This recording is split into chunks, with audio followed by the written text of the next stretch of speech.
राग राग कल्याण महला चौथा। एक सतगुर प्रसाद। राम राम राम सुन मन तीजा। राम राम राम सुन मन तीजा। ये चौथी पातशाही श्री गुरु रामदास जी महाराज की बाणी है। आप गुरु नानक साहब दे घर दे उपदेश के मुतलक बड़ी अच्छी तरह खोल खोल के समझा रहे हैं। आप फरमाउंदे हैं कि साडे और परमात्मा के दरमियान अगर कोई रुकावट है, पर्दा है, अपने मन की रुकावट है, मन का पर्दा है, जितना चिर ये रुकावट साडे रस्ते अंदरों दूर नहीं हुंदी, बेशक वो परमात्मा साडी हर एक दे अंदर है, असी अपने अंदरों कभी भी वापस जाके परमात्मा नूं मिल नहीं सकते। इसे वास्ते गुरु नानक साहब ने कहा सी, नानक मन जीते जग जी। अगर भरावा तू अपने मन नूं जित लवेगा, तू तां सारे दुनिया दे बनाउण वाले नूं जित लवेगा। इहो स्वामी जी महाराज कहते हैं, जिन्होंने मार मन डाला उन्हीं को सूरमा कहना। बड़ा बैरी ये मन घट में, इसी का जीतना कटना। दुनिया अंदर बड़े बड़े सूरमे और बहादुर होए हैं, जिन्हों ने अपने परिवार की खातर, कौम की खातर, मत की खातर, मुल्क की खातर जाना तक कुर्बान कर दित्तियां हैं। लेकिन आप समझाते हैं, उन्होंने तो भी एक बड़ा बहादुर सूरमा है जिहड़ा अपने नफस या मन पे काबू पा लेंदा है। और ये दुश्मन कैसा है, जिहड़ा साडे अंदर बैठा होया है। बाहर कोई दुश्मन होवे, असी उस तो बचन दे 100 उपाय कर लेंदे हां। जिहड़ा दुश्मन घर दे अंदर होवे, उसका की पता है किहड़े वेले उसने धोखा दे देना है। इस वास्ते महात्मा कहते हैं कि आत्मा और परमात्मा के दरमियान अगर कोई पर्दा है, रुकावट है, अपने मन की रुकावट है। तुसी देखो, ये मन ही तो अपना है, जिस दे ताबे हो के भरा भरा दा दुश्मन है, कौम कौम दी दुश्मन है, मजहब मजहब दा दुश्मन है, मुल्क मुल्क दा दुश्मन है। रोज आप अखबार पढ़ते हाँ, रेडियो सुनते हाँ, टीवी देखते हाँ, किस तरह लोग एक दूसरे दे खून दे प्यासे हुए बैठे हैं।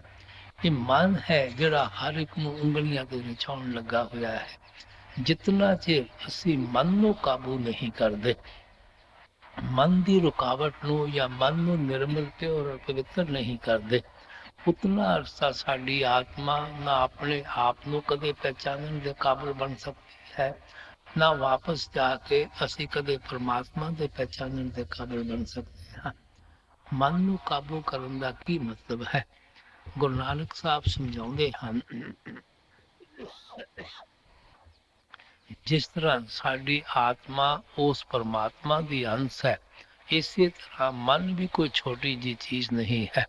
ब्रह्म दी अंश है, त्रिकुटी दा रहन वाला है, लेकिन विषयां वकारां शराबां कबाबां इंद्रियां दे भोगां विच फस के अपने आप नूं खो बैठा है, अपने असल नूं खो बैठा है। जो जो कर्म आपां मन दे ताबे हो के करदे हां, उन्हां दा नतीजा साथ साथ साडी आत्मा नूं भी भुगतना पैंदा है। क्योंकि ये जिहड़ी दुनिया है, ये कर्म भूमि है, कर्मां संदड़ा खेत है। जो भी खेत अंदर बीज बीजिया जाता है, उससे फसल नूं कटण वास्ते जाना पैंदा है। अच्छे कर्म करांगे, अच्छा नतीजा भुगतण वास्ते आ जावांगे। मंदे कर्म करांगे, मंदा नतीजा भुगतण वास्ते आ जावांगे। ना कोई अच्छिया कर्मा करके देह दिया बंधना तो बच सकता है, ना कोई बुरिया कर्मा करके मरण जमण दे दुखों तो छुटकारा हासिल कर सकता है। इसे वास्ते असी सब दुनिया दे जीव आपो अपनी अकल दे मुताबिक हजारा ही जुक्तियां और तरीकियां दे नाल मन नूं काबू करन दी कोशिश करदे हां। जप तप करते हाँ, पूजा पाठ करते हाँ, पुण्य दान करते हाँ, ਘਰ-ਬਾਰ ਛੱਡ ਕੇ ਆਪਾਂ ਜੰਗਲਾਂ ਪਹਾੜਾਂ ਵਿੱਚ ਛੁਪ ਕੇ ਬੈਠ ਜਾਂਦੇ ਹਾਂ। ਸਰੋਵਰਾਂ ਅੰਦਰ ਜਾ ਕੇ ਇਸ਼ਨਾਨ ਕਰਦੇ ਹਾਂ। ਗ੍ਰੰਥ ਪੋਥੀਆਂ ਵੇਦ ਸ਼ਾਸਤਰ ਪੜ੍ਹਦੇ ਹਾਂ। ਕਦੇ ਜਟਾ ਰੱਖ ਲੈਂਦੇ ਹਾਂ, ਕਦੇ ਕੰਨ ਪੜਵਾ ਲੈਂਦੇ ਹਾਂ, ਕਦੇ ਜਿਸਮ ਤੇ ਭਬੂਤ ਲਗਾਉਣੀ ਸ਼ੁਰੂ ਕਰ ਦਿੰਦੇ ਹਾਂ, ਕਦੇ ਤੀਰਥ ਯਾਤਰਾ ਕਰਨੀ ਸ਼ੁਰੂ ਕਰ ਦਿੰਦੇ ਹਾਂ। ਇਹ ਸਾਰੇ ਸਾਧਨ, ਸਾਰੇ ਤਰੀਕੇ ਕੇਵਲ ਆਪਾਂ ਇੱਕ ਮਨ ਨੂੰ ਹੀ ਕਾਬੂ ਕਰਨ ਵਾਸਤੇ ਕਰਦੇ ਹਾਂ। ਅਸੀਂ ਹੱਠ ਕਰਮਾਂ ਦੇ ਜ਼ਰੀਏ, ਡਿਸਿਪਲਿਨ ਦੇ ਜ਼ਰੀਏ ਜ਼ਬਰਦਸਤੀ ਆਪਣੇ ਮਨ ਨੂੰ ਦੁਨੀਆ ਚੋਂ ਖਿੱਚਣ ਦੀ ਕੋਸ਼ਿਸ਼ ਕਰਦੇ ਹਾਂ। ਅੱਗੇ ਜਾ ਕੇ ਸਾਡਾ ਮਨ ਕਿਤੇ ਲੱਗਦਾ ਨਹੀਂ ਹੈ, ਦੁਨੀਆ ਵਿੱਚ ਰਿਐਕਟ ਔਰ ਰਿਬਾਊਂਡ ਕਰਨਾ ਸ਼ੁਰੂ ਕਰ ਦਿੰਦਾ ਹੈ। ਜ਼ਬਰਦਸਤੀ ਆਪਣੇ ਮਨ ਨੂੰ ਕਾਬੂ ਕਰਨਾ ਇਸੇ ਤਰ੍ਹਾਂ ਹੈ ਜਿਸ ਤਰ੍ਹਾਂ ਕਿ ਤੁਸੀਂ ਇੱਕ ਬਦਮਾਸ਼ ਨੂੰ ਹਜ਼ੂਰ ਫਰਮਾਇਆ ਕਰਦੇ ਸਨ, ਪਕੜ ਕੇ ਪੁਲਿਸ ਦੇ ਹਵਾਲੇ ਕਰਦੇ ਹੋ। ਜਿਤਨਾ ਚਿਰ ਉਹ ਪੁਲਿਸ ਦੀ ਹਿਰਾਸਤ ਅੰਦਰ ਹੈ, ਅਸੀਂ ਉਸ ਦੀਆਂ ਵੀ ਸ਼ਰਾਰਤਾਂ ਤੋਂ ਬਚੇ ਹੋਏ ਹਾਂ। ਜਦੋਂ ਉਸ ਨੂੰ ਥਾਣੇ ਵਾਲੇ ਛੱਡ ਦਿੰਦੇ ਹਨ, ਬਸਤੀ ਅੰਦਰ ਆ ਕੇ ਵੈਸੀਆਂ ਸ਼ਰਾਰਤਾਂ ਕਰਦਾ ਹੈ। ਜਾਂ ਗੁਰੂ ਨਾਨਕ ਸਾਹਿਬ ਬੜੀ ਸੁੰਦਰ ਮਿਸਾਲ ਦਿੰਦੇ ਹਨ ਕਿ ਜਿਸ ਤਰ੍ਹਾਂ ਤੁਸੀਂ ਇੱਕ ਸੱਪ ਨੂੰ ਘੇਰ ਘੂਰ ਕੇ ਪਟਾਰੀ ਵਿੱਚ ਬੰਦ ਕਰ ਲੈਂਦੇ ਹੋ, ਜਿਤਨਾ ਅਰਸਾ ਉਹ ਟੋਕਰੀ ਅੰਦਰ ਬੰਦ ਹੈ, ਅਸੀਂ ਉਸ ਦੇ ਡੰਗ ਤੋਂ, ਜ਼ਹਿਰ ਤੋਂ ਜ਼ਰੂਰ ਬਚੇ ਹੋਏ ਹਾਂ। ਜਦੋਂ ਉਸ ਨੂੰ ਟੋਕਰੀ ਚੋਂ ਨਿਕਲਣ ਦਾ ਮੌਕਾ ਮਿਲਦਾ ਹੈ, ਡੰਗ ਜ਼ਰੂਰ ਮਾਰੇਗਾ, ਕਦੇ ਆਪਣੀ ਆਦਤ ਤੋਂ ਬਾਜ਼ ਨਹੀਂ ਆਉਂਦਾ। ਅਗਰ ਅਸੀਂ ਉਸ ਬਦਮਾਸ਼ ਨੂੰ ਸਮਝਾ ਕੇ ਭਲਾ ਮਾਨਸ ਇਨਸਾਨ ਬਣਾ ਲਈਏ, ਉਸ ਦੀਆਂ ਸ਼ਰਾਰਤਾਂ ਤੋਂ ਹਮੇਸ਼ਾ ਵਾਸਤੇ ਬਚ ਜਾਂਦੇ ਹਾਂ। ਅਗਰ ਉਹ ਸੱਪ ਨੂੰ ਪਕੜ ਕੇ ਉਸਦਾ ਜ਼ਹਿਰ ਦਾ ਥੈਲੀ ਹੀ ਕੱਢ ਦਈਏ, ਉਹ ਸੱਪ ਹਾਰਮਲੈਸ ਹੋ ਜਾਂਦਾ ਹੈ, ਭਾਵੇਂ ਗਲ ਵਿੱਚ ਪਾਈ ਫਿਰੀਏ। ਇਸੇ ਤਰ੍ਹਾਂ ਮਹਾਤਮਾ ਕਹਿੰਦੇ ਹਨ, ਅਸੀਂ ਗ੍ਰੰਥ ਪੋਥੀਆਂ ਵੇਦ ਸ਼ਾਸਤਰ ਪੜ੍ਹ ਕੇ, ਮਹਾਤਮਾ ਦੇ ਸਤਸੰਗ ਸੁਣ ਕੇ, ਜੰਗਲਾਂ ਪਹਾੜਾਂ ਵਿੱਚ ਛੁਪ ਕੇ ਸਮਝ ਲੈਂਦੇ ਹਾਂ ਸਾਡਾ ਮਨ ਬੜਾ ਨਿਰਮਲ ਹੈ, ਪਿਓਰ ਹੈ, ਪਵਿੱਤਰ ਹੈ। ਲੇਕਿਨ ਉਹ ਖਾਸ਼ਾ, ਉਹ ਤ੍ਰਿਸ਼ਨਾ ਹਰ ਇੱਕ ਦੇ ਅੰਦਰ ਦੱਬੀਆਂ ਹੋਈਆਂ ਹਨ। ਜਦੋਂ ਮਨ ਦਾ ਜ਼ੋਰ ਪੈਂਦਾ ਹੈ, ਉਂਗਲੀਆਂ ਤੇ ਨਚਾਉਣਾ ਸ਼ੁਰੂ ਕਰ ਦਿੰਦਾ ਹੈ, ਬਲਕਿ ਨਾਰਮਲ ਹਿਊਮਨ ਬੀਇੰਗ ਨਾਲੋਂ ਸਾਡੀ ਹਾਲਤ ਬਦਤਰ ਔਰ ਬੁਰੀ ਹੋਣੀ ਸ਼ੁਰੂ ਹੋ ਜਾਂਦੀ ਹੈ। ਜਿਤਨਾ ਕਿਸੇ ਚੀਜ਼ ਨੂੰ ਜ਼ਿਆਦਾ ਦਬਾਉਂਦੇ ਹਾਂ, ਉਤਨਾ ਉਹ ਜ਼ਿਆਦਾ ਰਿਐਕਟ ਕਰਦਾ ਹੈ। ਜ਼ਬਰਦਸਤੀ ਮਨ ਨੂੰ ਇਸ ਵਾਸਤੇ ਮਹਾਤਮਾ ਕਹਿੰਦੇ ਹਨ ਕਿ ਜ਼ਬਰਦਸਤੀ ਮਨ ਦੇ ਅਸੀਂ ਟੈਂਪਰੇਰੀ ਰਿਲੀਫ ਹਾਸਲ ਕਰ ਸਕਦੇ ਹਾਂ। ਹਮੇਸ਼ਾ ਵਾਸਤੇ ਮਨ ਨੂੰ ਕਦੇ ਅਸੀਂ ਕਾਬੂ ਨਹੀਂ ਕਰ ਸਕਦੇ। ਅਗਰ ਹਮੇਸ਼ਾ ਵਾਸਤੇ ਮਨ ਨੂੰ ਕਾਬੂ ਕਰਨਾ ਹੈ, ਸਭ ਤੋਂ ਪਹਿਲਾਂ ਉਹਦੀ ਨੇਚਰ ਔਰ ਤਬੀਅਤ ਦੇ ਮੁਤਲਕ ਸਾਨੂੰ ਬੜੀ ਸੋਚ ਔਰ ਵਿਚਾਰ ਕਰਨੀ ਪੈਂਦੀ ਹੈ। ਅਸੀਂ ਦੇਖਦੇ ਹਾਂ ਕਿ ਸਾਡਾ ਮਨ ਲੱਜ਼ਤ ਦਾ ਆਸ਼ਿਕ ਹੈ, ਇੱਕ ਚੀਜ਼ ਨਾਲ ਪਿਆਰ ਕਰਦਾ ਹੈ। ਉਸ ਤੋਂ ਅਗਰ ਕੋਈ ਸਾਫ਼ ਸੁਥਰੀ ਚੀਜ਼ ਸਾਨੂੰ ਨਜ਼ਰ ਆ ਜਾਵੇ, ਉਸ ਨੂੰ ਛੱਡ ਕੇ ਅਸੀਂ ਦੂਸਰੀਆਂ ਚੀਜ਼ਾਂ ਮਗਰ ਦੌੜਨਾ ਸ਼ੁਰੂ ਕਰ ਦਿੰਦੇ ਹਾਂ। ਕੋਈ ਵੀ ਦੁਨੀਆ ਦਾ ਮੋਹ, ਕੋਈ ਵੀ ਦੁਨੀਆ ਦਾ ਪਿਆਰ ਸਾਡੇ ਮਨ ਨੂੰ ਹਮੇਸ਼ਾ ਵਾਸਤੇ ਕਦੀ ਵੀ ਲੈ ਕੇ ਖੜਾ ਨਹੀਂ ਹੋ ਸਕਦਾ। ਤੁਸੀਂ ਸਾਰੀ ਜ਼ਿੰਦਗੀ ਆਪਣੇ ਅੱਖਾਂ ਅੱਗੇ ਰੱਖ ਕੇ ਦੇਖੋ, ਬਚਪਨ ਦੇ ਅੰਦਰ ਸਾਡਾ ਮਾਤਾ ਪਿਤਾ ਨਾਲ ਕਿਤਨਾ ਪਿਆਰ ਸੀ। 2 ਮਿੰਟ ਅਸੀਂ ਘਰੋਂ ਬਾਹਰ ਜਾਂਦੇ ਸੀ, ਮਾਤਾ ਪਿਤਾ ਬੱਚੇ ਰੋਣਾ ਸ਼ੁਰੂ ਕਰ ਦਿੰਦੇ ਸੀ। ਜਦੋਂ 2-3 ਭੈਣ ਭਾਈ ਹੋ ਜਾਂਦੇ ਹਨ, ਅਸੀਂ ਉਹਨਾਂ ਦੇ ਪਿਆਰ ਵਿੱਚ ਲੱਗ ਜਾਂਦੇ ਹਾਂ। ਜਦੋਂ ਸਕੂਲਾਂ ਕਾਲਜਾਂ ਵਿੱਚ ਜਾਂਦੇ ਹਾਂ, ਉਹ ਪਿਆਰ ਸਾਡਾ ਯਾਰਾਂ ਦੋਸਤਾਂ ਨਾਲ ਹੋ ਜਾਂਦਾ ਹੈ। ਜਦੋਂ ਸ਼ਾਦੀ ਹੁੰਦੀ ਹੈ, ਬੀਵੀ ਬਾਲ ਬੱਚਿਆਂ ਨਾਲ ਹੋ ਜਾਂਦਾ ਹੈ। ਜਦੋਂ ਬਜ਼ੁਰਗ ਹੁੰਦੇ ਹਾਂ, ਕੌਮਾਂ ਮਜ਼ਹਬਾਂ ਮੁਲਕਾਂ ਤੱਕ ਜਾ ਕੇ ਫੈਲ ਜਾਂਦਾ ਹੈ। ਇੱਕ ਪਿਆਰ ਹੈ, ਕਿਤਨੀਆਂ ਸ਼ਕਲਾਂ ਬਦਲਦਾ ਹੈ, ਕਿਤਨੇ ਰੂਪ ਬਦਲਦਾ ਹੈ, ਲੇਕਿਨ ਕੋਈ ਵੀ ਤਾਂ ਪਿਆਰ ਸਾਡੇ ਮਨ ਨੂੰ ਹਮੇਸ਼ਾ ਵਾਸਤੇ ਕਦੇ ਲੈ ਕੇ ਖੜਾ ਨਹੀਂ ਹੋ ਸਕਦਾ। ਇਸ ਵਾਸਤੇ ਮਹਾਤਮਾ ਕਹਿੰਦੇ ਹਨ ਕਿ ਜਿਤਨਾ ਚਿਰ ਸਾਡੇ ਮਨ ਨੂੰ ਦੁਨੀਆ ਦੇ ਮੋਹ ਔਰ ਪਿਆਰ ਤੋਂ ਉੱਚਾ ਔਰ ਸੁੱਚਾ ਪਿਆਰ ਨਹੀਂ ਮਿਲੇਗਾ, ਇਹ ਦੁਨੀਆ ਦਾ ਮੋਹ, ਦੁਨੀਆ ਦਾ ਪਿਆਰ ਕਦੇ ਛੱਡਣ ਨੂੰ ਤਿਆਰ ਨਹੀਂ ਹੁੰਦਾ। ਉਹ ਕਿਸ ਚੀਜ਼ ਦੀ ਲੱਜ਼ਤ ਹੈ, ਕਿਸ ਚੀਜ਼ ਦਾ ਪਿਆਰ ਹੈ, ਜਿਸ ਨੂੰ ਪਾ ਕੇ ਹੀ ਸਾਡਾ ਮਨ ਦੁਨੀਆ ਦਾ ਮੋਹ ਔਰ ਪਿਆਰ ਛੱਡਦਾ ਹੈ। ਇੱਥੇ ਗੁਰੂ ਸਾਹਿਬ ਕਹਿੰਦੇ, ਰਾਮਾ ਰਮ ਰਾਮੋ ਸੁਨ ਮਨ ਭੀਜੇ। ਉਸ ਰਾਮ ਨਾਮ ਦਾ ਸਿਮਰਨ ਕਰੋ, ਉਸ ਰਾਮ ਨਾਮ ਨੂੰ ਸੁਣੋ, ਤਾਂ ਕਿ ਤੁਹਾਡਾ ਮਨ ਨਿਰਮਲ ਹੋ ਸਕੇ, ਪਿਓਰ ਹੋ ਸਕੇ, ਪਵਿੱਤਰ ਹੋ ਸਕੇ। ਕਿਉਂਕਿ ਅਸੀਂ ਉਸ ਕੁਲ ਮਾਲਕ ਦੇ ਨਾਮ ਦੇ ਸਿਮਰਨ ਦੇ ਜ਼ਰੀਏ ਖਿਆਲ ਨੂੰ ਅੱਖਾਂ ਪਿੱਛੇ ਇਕਾਗਰ ਕਰਨਾ ਹੈ। ਉਸ ਮਾਲਕ ਦੇ ਨਾਮ ਨੂੰ ਸੁਣ ਕੇ ਅਸੀਂ ਆਪਣੇ ਮਨ ਨੂੰ ਅੰਦਰੋਂ ਨਿਰਮਲ ਪਿਓਰ ਔਰ ਪਵਿੱਤਰ ਕਰਨਾ ਹੈ। ਇਹ ਰਾਮ ਨਾਮ ਕੋਈ ਲਫ਼ਜ਼ ਨਹੀਂ ਹੈ, ਉਹ ਤਾਕਤ ਹੈ ਜਿਸਨੇ ਦੁਨੀਆ ਦੀ ਰਚਨਾ ਪੈਦਾ ਕੀਤੀ ਹੈ, ਜਿਸ ਦੇ ਆਧਾਰ ਖੰਡ ਬ੍ਰਹਿਮੰਡ ਖੜੇ ਹਨ। ਇਹ ਸੁਣਨ ਦਾ ਵੀ ਵਿਸ਼ਾ ਹੈ, ਇਹ ਜਪਣ ਦਾ ਵੀ ਵਿਸ਼ਾ ਹੈ। ਇਸ ਵਾਸਤੇ ਮਹਾਤਮਾ ਕਹਿੰਦੇ ਜਿਤਨਾ ਚਿਰ ਤੁਸੀਂ ਉਸ ਧੁਨੀ ਨੂੰ ਅੰਦਰੋਂ ਨਹੀਂ ਪਕੜੋਗੇ, ਉਸ ਨਿਰਮਲ ਨਾਦ ਨੂੰ ਅੰਦਰੋਂ ਨਹੀਂ ਪਕੜੋਗੇ, ਉਸ ਸ਼ਬਦ ਔਰ ਨਾਮ ਦੀ ਲੱਜ਼ਤ ਅੰਦਰੋਂ ਹਾਸਲ ਨਹੀਂ ਕਰੋਗੇ, ਤੁਹਾਡਾ ਮਨ ਕਦੇ ਨਿਰਮਲ ਪਿਓਰ ਔਰ ਪਵਿੱਤਰ ਨਹੀਂ ਹੋ ਸਕਦਾ। ਇਸੇ ਵਾਸਤੇ ਗੁਰੂ ਸਾਹਿਬ ਨੇ ਕਿਹਾ ਸੀ, ਸ਼ਬਦ ਮਲੇ ਮਨ ਨਿਰਮਲ ਸੰਤੋ ਇਹ ਪੂਜਾ ਥਾਏ ਪਾਈ। ਜਦੋਂ ਤੁਸੀਂ ਸ਼ਬਦ ਔਰ ਨਾਮ ਦੀ ਕਮਾਈ ਕਰਕੇ ਆਪਣੇ ਆਪ ਨੂੰ ਸ਼ਬਦ ਦੇ ਅੰਦਰ ਜਜ਼ਬ ਔਰ ਲਵਲੀਨ ਕਰ ਦੇਵੋਗੇ, ਤਾਂ ਤੁਹਾਡਾ ਮਨ ਨਿਰਮਲ ਪਿਓਰ ਔਰ ਪਵਿੱਤਰ ਹੋ ਜਾਂਦਾ ਹੈ। ਇਹੋ ਹੀ ਮਾਲਕ ਦੀ ਅਸਲੀ ਭਗਤੀ ਹੈ। ਇਸੇ ਭਗਤੀ ਨੇ ਸਾਨੂੰ ਸਾਡੇ ਠਿਕਾਣੇ ਤੇ ਪਹੁੰਚਾਉਣਾ ਹੈ। ਗੁਰੂ ਸਾਹਿਬ ਕਹਿੰਦੇ ਸੱਚੇ ਨਾਮ ਸਦਾ ਮਨ ਸੱਚਾ, ਸੱਚ ਸੇਵੇ ਦੁੱਖ ਗਵਾਵਣਿਆ। ਸੱਚੇ ਨਾਮ ਦੀ ਕਮਾਈ ਕਰਨ ਦੇ ਨਾਲ ਸਾਡਾ ਮਨ ਹਮੇਸ਼ਾ ਸੁੱਚਾ ਔਰ ਸੱਚਾ ਹੋ ਜਾਂਦਾ ਹੈ। ਸੱਚੇ ਸ਼ਬਦ ਦੀ ਕਮਾਈ ਕਰਨ ਦੇ ਨਾਲ 84 ਦੇ ਦੁੱਖਾਂ ਤੋਂ ਅਸੀਂ ਹਮੇਸ਼ਾ ਵਾਸਤੇ ਬਚ ਜਾਂਦੇ ਹਾਂ। ਇਸੇ ਵਾਸਤੇ ਸਵਾਮੀ ਜੀ ਨੇ ਕਿਹਾ ਸੀ, ਕੋਟ ਜਤਨ ਸੇ ਇਹ ਨਹੀਂ ਮਾਨੇ ਤੁਨ ਸੁਨ ਕਰ ਮਨ ਸਮਝਾਈ। ਕਿਤਨੇ ਉਪਾਅ ਕਰ ਲੋ, ਕਿਤਨੇ ਤਰੀਕੇ ਇਸਤੇਮਾਲ ਕਰ ਲੋ, ਤੁਹਾਡਾ ਮਨ ਨਿਰਮਲ ਪਿਓਰ ਔਰ ਪਵਿੱਤਰ ਨਹੀਂ ਹੋ ਸਕੇਗਾ। ਜਦੋਂ ਵੀ ਇਹ ਨਿਰਮਲ ਪਿਓਰ ਔਰ ਪਵਿੱਤਰ ਹੋਵੇਗਾ, ਸ਼ਬਦ ਦੀ ਕਮਾਈ ਕਰਕੇ, ਨਾਮ ਦੀ ਕਮਾਈ ਕਰਕੇ, ਜਿਤਨਾ ਚਿਰ ਇਹ ਸ਼ਬਦ ਦੇ ਨਾਲ ਅੰਦਰੋਂ ਨਹੀਂ ਜੁੜਦਾ, ਸ਼ਬਦ ਦੀ ਲੱਜ਼ਤ ਅੰਦਰੋਂ ਹਾਸਲ ਨਹੀਂ ਕਰਦਾ, ਇਹ ਕਦੇ ਪਿਓਰ ਨਹੀਂ ਹੋ ਸਕਦਾ, ਪਵਿੱਤਰ ਨਹੀਂ ਹੋ ਸਕਦਾ। ਇਸ ਵਾਸਤੇ ਗੁਰੂ ਸਾਹਿਬ ਕਹਿੰਦੇ ਮਨ ਨੂੰ ਨਿਰਮਲ ਕਰਨ ਦਾ ਕੇਵਲ ਇੱਕੋ ਹੀ ਤਰੀਕਾ ਹੈ ਕਿ ਤੁਸੀਂ ਉਸ ਸ਼ਬਦ ਔਰ ਨਾਮ ਦੇ ਨਾਲ ਖਿਆਲ ਜੋੜੋ। ਕਿਉਂ ਸ਼ਬਦ ਔਰ ਨਾਮ ਦੇ ਨਾਲ ਖਿਆਲ ਜੋੜਨਾ ਹੈ? ਕਿਉਂ ਉਸਦੀ ਲੱਜ਼ਤ ਬਾਕੀ ਲੱਜ਼ਤਾਂ ਤੋਂ ਉੱਚੀ ਔਰ ਸੁੱਚੀ ਹੈ? ਗੁਰੂ ਸਾਹਿਬ ਅੱਗੇ ਇਸ਼ਾਰਾ ਕਰਦੇ ਹਨ, ਰਾਮ ਰਾਮ ਰਾਮ ਸੁਨ ਮਨ ਪੀਜੈ, ਰਾਮ ਰਾਮ ਰਾਮ ਸੁਣ ਮਨ ਪੀਜੈ, ਹਰ ਹਰ ਨਾਮ ਅੰਮ੍ਰਿਤ ਰਸ ਮੀਠਾ, ਗੁਰਮਤਿ ਸਹਜੇ ਪੀਜੈ। ਗੁਰੂ ਸਾਹਿਬ ਕਹਿੰਦੇ ਉਹ ਨਾਮ ਅੰਮ੍ਰਿਤ ਹੈ ਔਰ ਉਸਦੀ ਲੱਜ਼ਤ ਬਹੁਤ ਮਿੱਠੀ ਹੈ।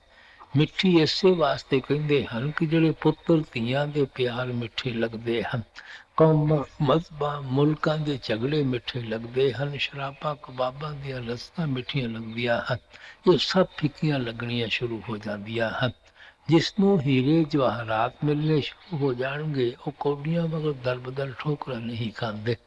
ਲੜਕੀਆਂ ਗੁੱਡੀਆਂ ਪਟੋਲਿਆਂ ਨਾਲ ਉਤਨਾ ਅਰਸਾ ਖੇਲਦੀਆਂ ਹਨ ਜਿਤਨਾ ਚਿਰ ਉਹਨਾਂ ਦੀ ਸ਼ਾਦੀ ਨਹੀਂ ਹੁੰਦੀ। ਉਸ ਸ਼ਬਦ ਔਰ ਨਾਮ ਦੀ ਜਿਹੜੀ ਅਟੈਚਮੈਂਟ ਹੈ, ਉਹ ਸਾਨੂੰ ਹਮੇਸ਼ਾ ਵਾਸਤੇ ਦੁਨੀਆ ਦੀ ਤਰਫੋਂ ਡਿਟੈਚ ਕਰ ਦਿੰਦੀ ਹੈ। ਕੇਵਲ ਅਟੈਚਮੈਂਟ ਹੀ ਸਾਡੇ ਅੰਦਰ ਡਿਟੈਚਮੈਂਟ ਪੈਦਾ ਕਰ ਸਕਦੀ ਹੈ। ਡਿਟੈਚਮੈਂਟ ਕਦੇ ਕਿਸੇ ਅੰਦਰ ਅਟੈਚਮੈਂਟ ਪੈਦਾ ਨਹੀਂ ਕਰਦੀ। ਅਗਰ ਇੱਕ ਲੜਕੀ ਨੂੰ ਸ਼ਾਦੀ ਕਰਨ ਤੋਂ ਪਹਿਲਾਂ ਸਮਝਾਈਏ, ਦੇਖ ਤੇਰੀ ਸ਼ਾਦੀ ਦੀ ਤਾਰੀਖ ਬੜੀ ਨਜ਼ਦੀਕ ਆ ਗਈ ਹੈ, ਹੁਣ ਤੂੰ ਮਾਤਾ ਪਿਤਾ ਦਾ ਪਿਆਰ ਛੱਡ ਦੇ, ਭੈਣਾਂ ਭਰਾਵਾਂ ਦਾ ਪਿਆਰ ਛੱਡ ਦੇ, ਸਖੀਆਂ ਸਹੇਲੀਆਂ ਦਾ ਪਿਆਰ ਛੱਡ ਦੇ, ਉਹ ਵਿਚਾਰੀ ਕਿਤਨੀ ਕੋਸ਼ਿਸ਼ ਕਰੇ ਕਦੇ ਕਾਮਯਾਬ ਨਹੀਂ ਹੋ ਸਕਦੀ। ਜਦੋਂ ਉਸ ਨੂੰ ਸ਼ਾਦੀ ਹੋ ਜਾਂਦੀ ਹੈ, ਪਤੀ ਨਾਲ ਪਿਆਰ ਪੈਦਾ ਹੋ ਜਾਂਦਾ ਹੈ, ਮਾਤਾ ਪਿਤਾ ਵੀ ਭੁੱਲ ਜਾਂਦੇ ਹਨ, ਭੈਣ ਭਾਈ ਵੀ ਭੁੱਲ ਜਾਂਦੇ ਹਨ, ਸਖੀਆਂ ਸਹੇਲੀਆਂ ਵੀ ਭੁੱਲ ਜਾਂਦੀਆਂ ਹਨ। ਇੱਕ ਆਦਮੀ ਦੇ ਪਿਆਰ ਨੇ ਸਭ ਦੁਨੀਆ ਦਾ ਮੋਹ ਔਰ ਪਿਆਰ ਕੱਢ ਦਿੱਤਾ। ਇਸ ਵਾਸਤੇ ਗੁਰੂ ਸਾਹਿਬ ਕਹਿੰਦੇ ਕਿਉਂਕਿ ਉਸ ਸ਼ਬਦ ਔਰ ਨਾਮ ਦੀ ਲੱਜ਼ਤ ਬਹੁਤ ਮਿੱਠੀ ਹੈ, ਇਸ ਵਾਸਤੇ ਸਭ ਦੁਨੀਆ ਦੀਆਂ ਲੱਜ਼ਤਾਂ ਉਸ ਦੇ ਸਾਹਮਣੇ ਫਿੱਕੀਆਂ ਹੋ ਜਾਂਦੀਆਂ ਹਨ। ਜਿਸ ਸ਼ਬਦ ਔਰ ਨਾਮ ਦਾ ਮਹਾਤਮਾ ਜ਼ਿਕਰ ਕਰਦੇ ਹਨ, ਉਹ ਸ਼ਬਦ ਔਰ ਨਾਮ ਕਿਤੇ ਬਾਹਰ ਨਹੀਂ ਹੈ, ਉਹ ਸਾਡੇ ਸਰੀਰ ਦੇ ਅੰਦਰ ਹੈ, ਸਾਡੀ ਦੇ ਔਰ ਸਾਡੇ ਵਜੂਦ ਦੇ ਅੰਦਰ ਹੈ। ਗੁਰੂ ਸਾਹਿਬ ਨੇ ਕਿਹਾ ਸੀ, ਸਰੀਰੋਂ ਬਾਹਰ ਕੋ ਭਾਲਣ ਜਾਏ, ਨਾਮ ਨਾ ਲੈ ਬਹੁਤ ਹੋਗਾਰ ਦੁੱਖ ਪਾਏ। ਜਿਹੜੇ ਲੋਕ ਦੇਹ ਔਰ ਸਰੀਰ ਦੇ ਬਾਹਰੋਂ ਉਸ ਨਾਮ ਰੂਪੀ ਅੰਮ੍ਰਿਤ ਨੂੰ ਢੂੰਡਣ ਦੀ ਕੋਸ਼ਿਸ਼ ਕਰਦੇ ਹਨ, ਉਹ ਤਾਂ ਬਗਾਰੀਆਂ ਵਾਂਗੂ ਆਪਣੇ ਕੀਮਤੀ ਵਕਤ ਨੂੰ ਜ਼ਾਇਆ ਕਰ ਰਹੇ ਹਨ। ਬਗਾਰੀ ਕੌਣ ਹੈ? ਜਿਹੜੇ ਮਿਹਨਤ ਕਰਦੇ ਹਨ, ਟੁੱਟ ਟੁੱਟ ਕੇ ਮਰਦੇ ਹਨ, ਖੂਨ ਪਸੀਨਾ ਵੀ ਕਰ ਦਿੰਦੇ ਹਨ, ਜਿਨ੍ਹਾਂ ਗਰੀਬਾਂ ਦੇ ਹੱਥ ਪੱਲੇ ਕੁਝ ਵੀ ਨਹੀਂ ਪੈਂਦਾ। ਅਗਰ ਕੋਈ ਚੀਜ਼ ਸਾਡੇ ਘਰ ਦੇ ਅੰਦਰ ਹੈ, ਜੇ ਅਸੀਂ ਘਰ ਦੇ ਅੰਦਰ ਵੜ ਕੇ ਢੂੰਡਾਂਗੇ ਫਿਰ ਹੀ ਅਸੀਂ ਉਸ ਚੀਜ਼ ਨੂੰ ਪਾ ਸਕਦੇ ਹਾਂ। ਅਗਰ ਸੜਕਾਂ ਤੇ ਖੇਤਾਂ ਵਿੱਚ ਜਾ ਕੇ ਖੋਜ ਕਰਨੀ ਸ਼ੁਰੂ ਕਰ ਦਈਏ, ਅਸੀਂ ਉਸ ਵਸਤੂ ਨੂੰ ਕਿਸ ਤਰ੍ਹਾਂ ਪਾ ਸਕਦੇ ਹਾਂ? ਸੋ ਗੁਰੂ ਸਾਹਿਬ ਉਹ ਸ਼ਬਦ ਔਰ ਨਾਮ ਦੀ ਮਹਿਮਾ ਕਰਦੇ ਹਨ ਜਿਹੜਾ ਸਾਡੇ ਅੰਦਰ ਹੈ। ਗ੍ਰੰਥਾਂ, ਪੋਥੀਆਂ, ਵੇਦਾਂ, ਸ਼ਾਸਤਰਾਂ 'ਚ ਉਸ ਦੀ ਮਹਿਮਾ ਲਿਖੀ ਹੋਈ ਹੈ। ਉਹਨਾਂ ਨੂੰ ਪੜ੍ਹਨ ਦੇ ਨਾਲ ਸ਼ੌਕ ਔਰ ਪਿਆਰ ਪੈਦਾ ਹੋ ਜਾਂਦਾ ਹੈ, ਤਰੀਕਾ ਔਰ ਸਾਧਨ ਪਤਾ ਲੱਗ ਜਾਂਦਾ ਹੈ। ਲੇਕਿਨ ਉਹ ਸ਼ਬਦ ਜਾਂ ਨਾਮ ਗ੍ਰੰਥਾਂ, ਪੋਥੀਆਂ 'ਚੋਂ ਨਹੀਂ ਮਿਲਣਾ, ਉਹ ਸਾਡੇ ਸਰੀਰ ਦੇ ਅੰਦਰ ਹੈ। ਉਹ ਲਿਖਣ ਵਿੱਚ ਨਹੀਂ ਆਉਂਦਾ, ਪੜ੍ਹਨ ਵਿੱਚ ਨਹੀਂ ਆਉਂਦਾ, ਬੋਲਣ ਵਿੱਚ ਨਹੀਂ ਆਉਂਦਾ, ਕਿਉਂਕਿ ਉਸ ਨਾਮ ਨੇ ਤਾਂ ਦੁਨੀਆ ਦੀ ਰਚਨਾ ਪੈਦਾ ਕੀਤੀ ਹੈ। ਇਸੇ ਵਾਸਤੇ ਗੁਰੂ ਸਾਹਿਬ ਨੇ ਕਿਹਾ ਸੀ, ਨਾਮੇ ਹੀ ਤੇ ਸਭ ਕੁਝ ਹੋਗਾ। ਜੋ ਕੁਝ ਤੁਸੀਂ ਦੁਨੀਆ ਅੰਦਰ ਅੱਖਾਂ ਨਾਲ ਦੇਖਦੇ ਹੋ, ਇਹ ਪਰਮਾਤਮਾ ਨੇ ਨਾਮ ਦੇ ਜ਼ਰੀਏ ਪੈਦਾ ਕੀਤਾ ਹੈ। ਹੁਣ ਤੁਸੀਂ ਸੋਚੋ, ਜਿਸ ਕ੍ਰੀਏਟਿਵ ਪਾਵਰ ਨੇ ਦੁਨੀਆ ਦੀ ਰਚਨਾ ਪੈਦਾ ਕੀਤੀ ਹੈ, ਉਹ ਲਿਖਣ ਵਿੱਚ ਕਿਸ ਤਰ੍ਹਾਂ ਆਵੇਗੀ, ਪੜ੍ਹਨ ਵਿੱਚ ਕਿਸ ਤਰ੍ਹਾਂ ਆਵੇਗੀ, ਬੋਲਣ ਵਿੱਚ ਕਿਸ ਤਰ੍ਹਾਂ ਆਵੇਗੀ?